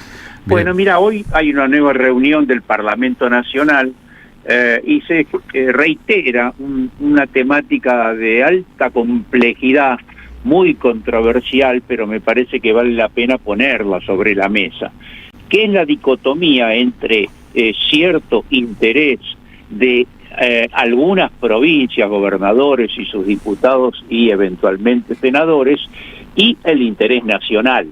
Y esa contradicción vuelve a ponerse en juego nuevamente hoy, que se van a tratar dos leyes que quizás no tienen tanto impacto popular como otras, como por ejemplo fue el tema de la extranjerización de tierras. En esta oportunidad es reforma de la Carta Orgánica del Banco Central e inocencia fiscal. Sin embargo, son leyes de gran trascendencia y algunos gobernadores y sus legisladores en principio dieron quórum y van a apoyar estas reformas. como decía, no tienen un gran impacto popular, pero sin embargo son muy estratégicas para el conjunto del país, porque reformar la Carta Orgánica del Banco Central implica, en 2 palabras, que las políticas monetarias se escinden del proyecto político, económico y social que eventualmente voten los ciudadanos argentinos, ya que se elimina de la Carta Orgánica la idea de equidad fiscal y de ocupación, de trabajo, y queda exclusivamente el tema de defensa de la política monetaria y de la prohibición de emisión para cualquier efecto, inclusive si hubiera situaciones extraordinarias. Y en cuanto a la inocencia fiscal, también es de enorme trascendencia, ya que en realidad se blanquean a evasores, muy particularmente a los muy grandes, y también fugadores, ¿no es cierto? O sea que no es que a la provincia, a tal provincia determinada, todo esto le debe resultar indiferente, porque ya ocurrió con otras leyes de gran trascendencia, como glaciares o como reforma laboral, que afecta a todos los trabajadores del país, y los glaciares afecta a toda la ecología del país y al interés económico, y sin embargo fueron votadas con el argumento de que mi determinada provincia tiene una necesidad específica. Vos fijate que hoy, por ejemplo, la provincia de Misiones va a obtener una reducción del IVA para la harina y la fécula de mandioca, ¿no es cierto? Y eventualmente Tucumán para que algunos juzgados federales, se nombren nuevos juzgados federales. En una palabra, yo creo que tiene que primar por encima de todo el interés de la nación, porque el interés de la nación es el interés de los 47 millones de ciudadanos, que está por encima de ciertas cuestiones circunstanciales, que yo las comprendo, porque la situación de algunas provincias es angustiante. Sin embargo, bueno, creo que vale la pena repasar esta cuestión tan estratégica para la vida del país. Sin lugar a dudas. Gracias, Juan Carlos. Un abrazo grande. Chao, chao. Juan Carlos Junio, ayudándonos a pensar un poco de la política parlamentaria al respecto, está con nosotros el señor Pablo Hacker. ¿Cómo va, Pablo? Buenas tardes. Buenas tardes acá. Bienvenido de vuelta. De ¿no? vuelta, después de un impasse. Bienvenido a casa. Lo veo un poco más adulto, más maduro, como, Sí, como si tuviera otra edad. Me estoy acercando a los 50. Bueno, nada. ¿Cuántos años cumpliste? 48. Ah, muy bien. 48. Vos te que decís, me parece de menos, me alegra la tarde. No hagan chistes con el morto que parla. No, por favor. 48 el morto. Bueno, hoy vamos a hablar como el Parlamento. Quería, justo lo que decía Juan Carlos, me parece, para agregar algo más. Coincido plenamente en un concepto que le está diciendo, que lo dice mucho Amado en esta radio, que es esta Argentina que se está partiendo en 3 o en 4. La Argentina... Amado Vudú. Sí, exactamente, Amado Vudú. Hidrocarburos, mineras, litio. Agro, exactamente. Es en 4, y entonces provincias agrupadas alrededor de intereses que no son nacionales, son más provinciales. Sí. Regionales. Y atados, regiones atados a transnacionales, que por supuesto tampoco es que es caerle a las provincias, porque también está tratando de sobrevivir. No es que la idea es ir en contra de eso, pero la idea de nación se construye en base a consensos que nos tengan, digamos, adentro a todos, y esa Argentina deja fuera al 90% de los argentinos. Porque le tocó esa época, el presidente Raúl Alfonsín solía hablar mucho en público de la balcanización, ¿no? El destino de una nación como Yugoslavia, que terminó dividida en 5 regiones distintas. Cuando se juega un mundial, uno dice Bosnia, Croacia, Eslovenia, Checo y Eslovaquia. Claro, bueno, Checo y Eslovaquia, 2 naciones distintas, etcétera, etcétera. Sí. ¿Será el futuro de Argentina eso, que nació con un sueño al revés? ¿Cómo arrancaba Gato Negro, Gato Blanco de Kusturica? ¿Se acuerdan? Qué buena película. Arrancaba con Había una vez un país. Claro. Esa es la primera frase. Y se llamaba Yugoslavia. Exactamente. Entonces yo creo que ahí hay un peligro. Lo que está pasando en el Congreso hoy es interesante desde muchos puntos de vista. Vamos a abordar 1 o 2 porque no hay el tiempo, pero justamente hay gobernadores que se empiezan a plantar un poco más fuerte. Esto de fuerte lo digo con enormes signos de comillas, es justamente para negociar desde otro lugar, como es el caso de Gustavo Sáenz de Salta y Pasalacqua de Misiones, que forman el bloque Argentina Federal, justamente para poder negociar con un poco más de fuerza. Mientras sea algo que se oponga al gobierno, yo voy a estar siempre a favor. Ojalá que esas iniciativas se prolonguen en el tiempo. Lo que está pasando hoy fue interesante por varios puntos. Inocencia Fiscal 2, y como dijo Junio, esto es para los grandes no contribuyentes, lo llamo yo, porque nunca contribuyeron y ahora les perdonan todo. Pero es Inocencia Fiscal 2, eso quiere decir que la 1 fracasó. Exacto. Y la 1 en realidad no solo que fracasó, sino que además era para contribuyentes de menor escala. Esto es para los grandes no contribuyentes, para que la traigan, porque si no el sistema se va al cazzo. Entonces es interesante, y la otra es obviamente la reforma de la Carta Orgánica del Banco Central, donde elegir al presidente del Banco Central va a ser una decisión del presidente y removerlo de la Cámara, pero con una mayoría absoluta en ambas cámaras, por lo cual vamos a hacer camino a hacer Perú. Esa es la idea, por eso es tan importante estos dos temas hoy. Y lo otro que quería decir es detenerme en el movimiento de pinzas que está haciendo la oposición. Me parece interesante. Hoy trató de imponerse algunos temas en la sesión. No se llegó, pero el peronismo se dio cuenta de cuántos votos cuenta, y son 133, y eso le alcanza para tener una sesión propia probablemente en 15 días. Y esto es lo que va de fondo, que es dejar de estar en una actitud defensiva, que es, bueno, tuvimos un éxito en eso en relación a frenar esta horrible, bueno, por la mitad, ¿no?, de la ley de propiedad privada. Bueno, ahora la idea es pasar un poco más a la ofensiva y plantear dos temas: endeudamiento familiar, que para el presidente es un tema de privados. La gente está endeudada porque compró teles para ver el Mundial. No, y Lila Lemoine decía cosas peores, ¿no? Esta mañana con respecto al endeudamiento familiar. Cosas terribles, pero además de desconocer lo que está sucediendo o simplemente cagarse en lo que está pasando. O mentir publicando una foto del shopping del Abasto como si eso fuera la realidad argentina, ¿no? Un solo aspecto más, tenemos a Sebastián Novovisky, ya vamos a los temas de la inteligencia artificial, con respecto a la conformación del espíritu argentino. ¿Recuerdan que hubo un momento en que un funcionario, ministro de Economía de doble apellido, Prat Gay, durante lo de las pizzas, vas a decir. Durante el gobierno de Mauricio Macri, antes de que lo rajaran, dijo un día, bueno, es que si no nos preocupamos por una cosa, un día viene un presidente del norte y tenemos un presidente tucumano, jujeño, salteño. Dijo así como saludos a Jaldo y a Jalil, no sé en qué estarán pensando hoy. Como muy libre de cuerpo. Hay quienes por provenir de la capital federal, o de la Pampa gringa rica en Santa Fe, o de Córdoba la Hermosa, o de Mendoza, sienten que participan de un Estado que tiene muchos otros componentes, provincias pobres, y en que su cuota de participación es más grande que el resto. Entonces soñarían un país que sea la Pampa agrícola, por ejemplo. Otros soñarían un país en el noroeste que fueran solo la Liga de Gobernadores Peronistas. Y la verdad que todo eso, esa disgregación hipotética, la Patagonia, con sus contradicciones y sus riquezas, contradice el sueño nacional. 1854, la primera Constitución Nacional, con todo lo que costó llegar a la unidad, a la conformación. Volvamos a esa Constitución. Bueno, lo que quiere, bueno, hay algunos que quisieran ir antes de esa Constitución, cuando citan a Alberti, el redactor de esa Constitución. Estatuto del precoloniaje. Etcétera, etcétera. Dejaron afuera Artigas. Ocurrió un montón de cosas para conformar esto que después nos emociona cuando nos vemos con la camiseta o los trapos en un mundial, pero que en la liga cotidiana tiene jugadores muy complejos, ¿eh? Algunos de ellos no dicen nunca, pero son separatistas. Están cansados de que sus provincias por mayores ganancias pongan dinero y que haya otras por ser pobres. Santiago del Estero, por ejemplo, una provincia históricamente pobre, ponga menos, y quisieran variar eso. Eso variaría la historia de la constitución de este país. Nos vamos rumbo a Sebastián Novovisky, nuestro experto en inteligencia artificial. Novedades grandes en las tapas de los diarios respecto a este tema. Sebastián, buenas tardes, ¿cómo va? Carlos, Marina, Pablo, ¿cómo están? Bueno, sí, un día importante. La verdad que es justo haber pensado la columna para hoy. Veníamos charlando el desarrollo de la inteligencia artificial, veníamos hablando de Meta, veníamos hablando de las plataformas, de cómo este mundo se empieza a poner cada vez más complejo, más tenso. Diferentes poderes se empiezan a, de alguna manera, a chocar, ¿no? Hace pocas semanas decíamos que alguna vez, algún autor hace poquito decía, bueno, los nuevos señores tecnofeudales, como si pudieran hacer cualquier cosa.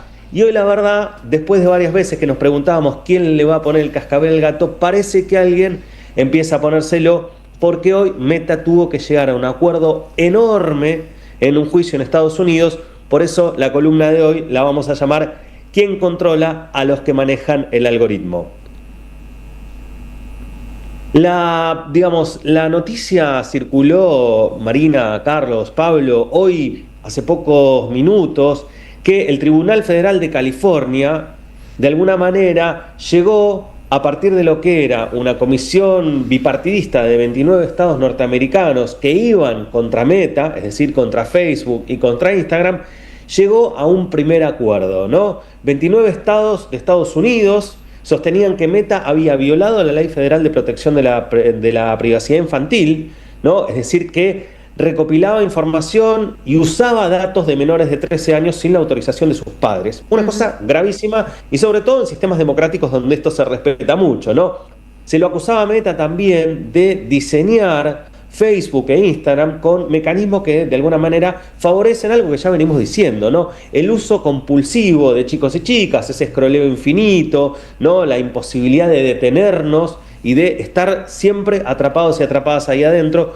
con riesgos que realmente con el tiempo se fueron marcando y se fueron viendo que afectaban sobre todo a la salud mental. Por supuesto, Meta rechazaba las acusaciones y sostiene que lleva años desarrollando herramientas para proteger a los menores y que la verdad, ellos dicen, no existe una relación sencilla o directa entre el uso de las redes sociales y problemas de salud mental adolescente. Algo que está en debate, pero acá empieza a ponerse bastante más claro. El juicio empezaron a hablar algunos ex empleados, no cualquier ex empleado, sino autoridades de Instagram y de Facebook, y hasta incluso estaba previsto que lo sienten al banquillo al mismísimo Zuckerberg.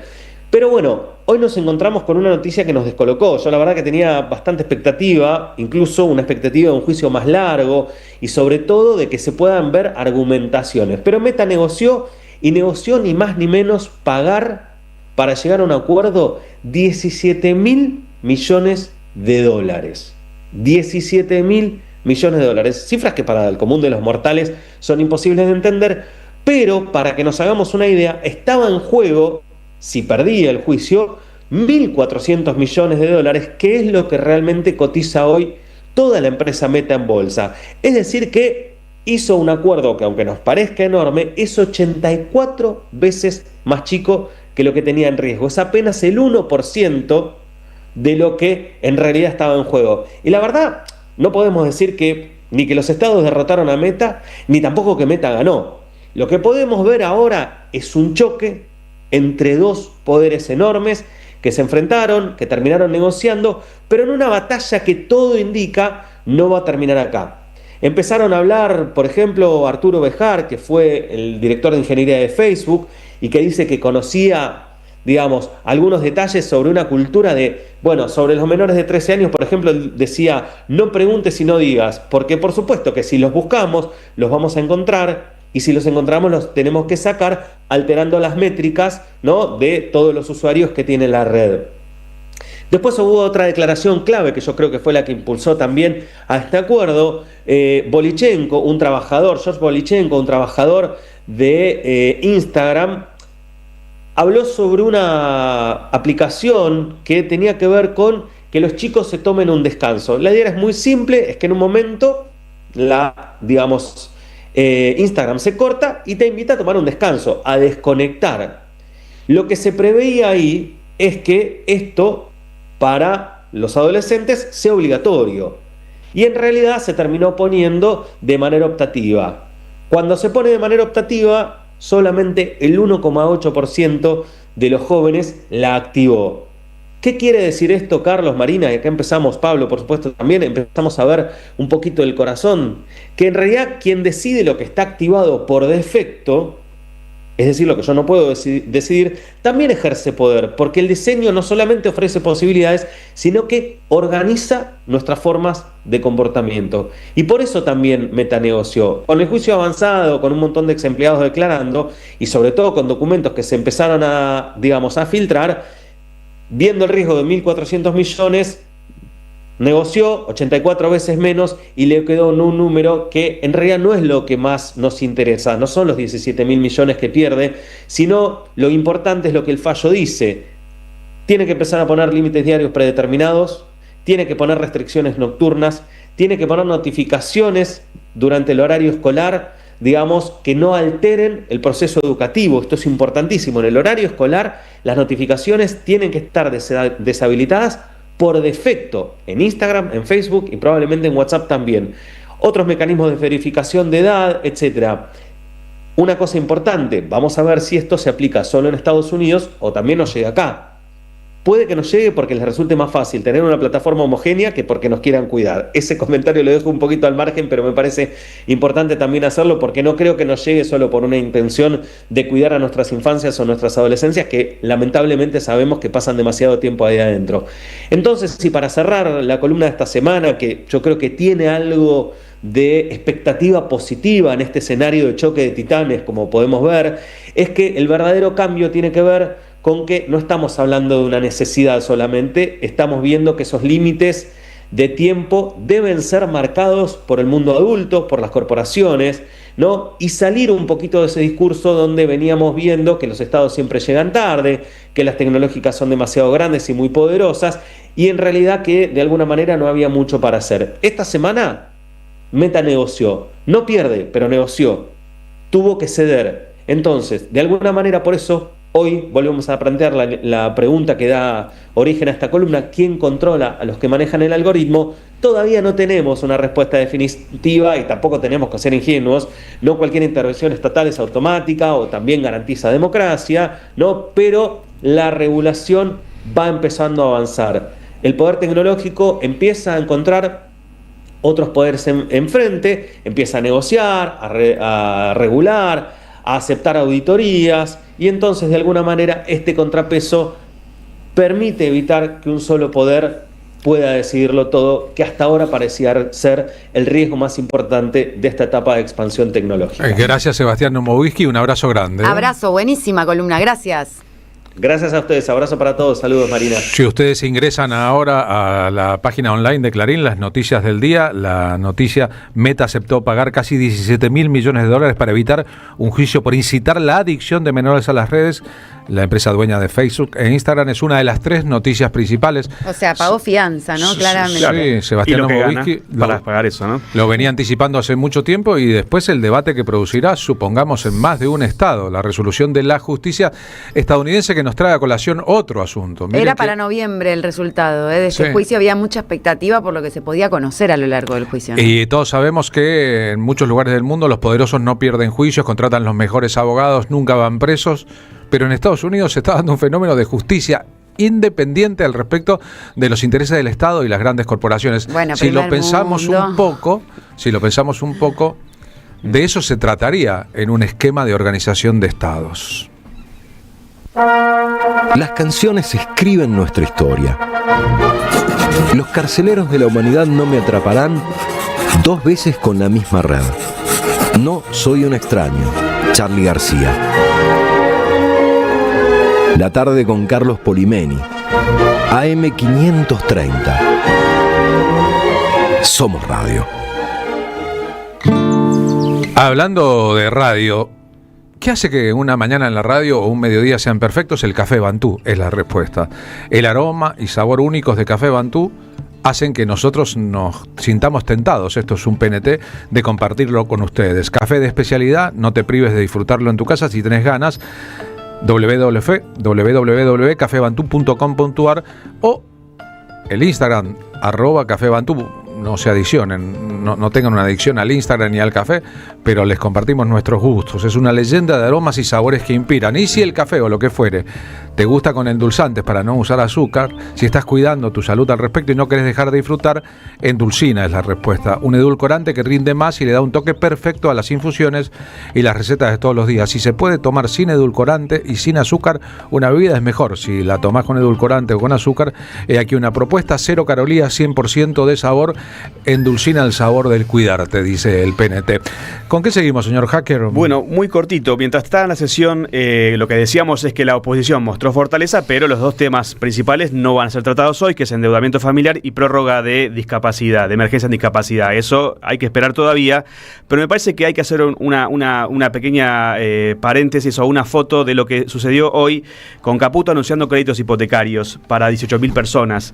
Porque miren lo que se hace desde la comunicación del gobierno, que es, mientras te dicen que las deudas personales son porque te compraste una tele para ver el Mundial, y a la vez te ponen inocencia fiscal 2 para perdonar a cualquier persona que lavó o no tributó durante años, te muestran este anuncio que hay que mirarle bien la letra chica, hay que analizarlo bien. Quiero hablar con Rulo de la Torre antes de seguir ahondando, pero a priori parece claramente un show que es un anuncio de vamos a dar créditos, donde vos empezás a ver, están atados a tasa UVA, a inflación, a un montón de cuestiones que van a ser muy complejas de cumplir, pero lo que me parece más interesante es que Caputo utilizó la palabra justicia social para hablar de este anuncio. Uy, va a tener problemas con Milei, que cree que es un pecado. Estoy escuchando que todos los peronistas están hablando de justicia social y entonces agarra lo que puede. Ahí va, porque me parece que también la fractura que ocurrió hace un par de semanas en el Senado, al interior del gobierno no fue moco de pavo, como se decía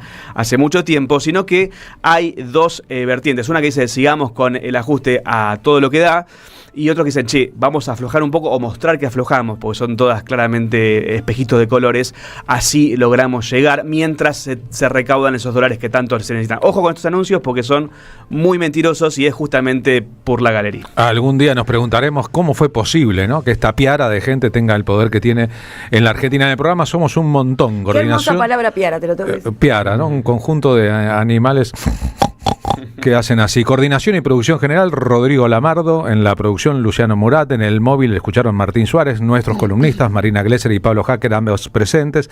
Otros columnistas, un nutrido elenco de personas que colaboran para que el programa de Carlos, sea Carlos un buen Junio, programa. Carlos Grande, un montón de Carlos. Muleiro, sí, sos la... En el móvil, Martín Suárez decía. En la operación de sonido, Gianfranco Maceo, gracias por el trabajo. En la operación de video, Vicente Castro. ¿Vio qué lindo lo pone Hacker en la transmisión, Vicente Castro? Sí. Lo pone a usted y mire, es un universo de colores. Porque ahora está mejor, la transmisión. A mí me encanta. Yo tengo un poco de tortícolis y un poco de contractura porque tengo que mirar allá al monitor. Sí, fue un debate, hay que decírselo a los oyentes, cómo ponemos las cámaras. Esto es una radio streameada, una radio principalmente, pero tiene cámaras y hay que ver dónde se ponen, cómo nos vemos un poco mejor, porque bueno. Bien, y todo mejorado. Manon Sanseverino y Agustina Pasaragua en la comunicación en las redes.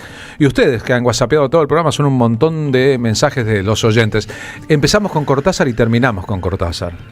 Un pequeño poema, el árbol, el río, el hombre. Pero este es Atahualpa Yupanqui diciendo a Cortázar: amigos de los años en París.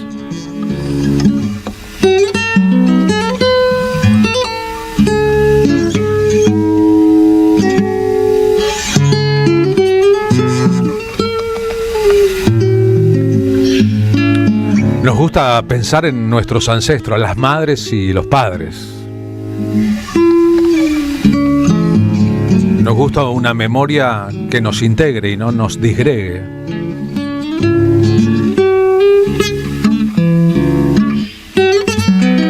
Y nos tomamos el trabajo de tratar de hacer lo que otros ignoran. A veces muchas palabras son ninguna palabra. A veces un silencio habla en voz alta y a veces hay que romper todos los silencios. Al árbol ya cortado, no lo claves en tierra, porque su copa seca no engañará a los pájaros. Al río que discurre no le levantes diques, porque en el aire libre cabalgarán las nubes. Al hombre desterrado no le hables de su casa, la verdadera patria caro la está pagando. El árbol ya cortado, el río que discurre y el hombre desterrado, caro lo están pagando. Y ya ven que no son asuntos del pasado, sino asuntos del presente.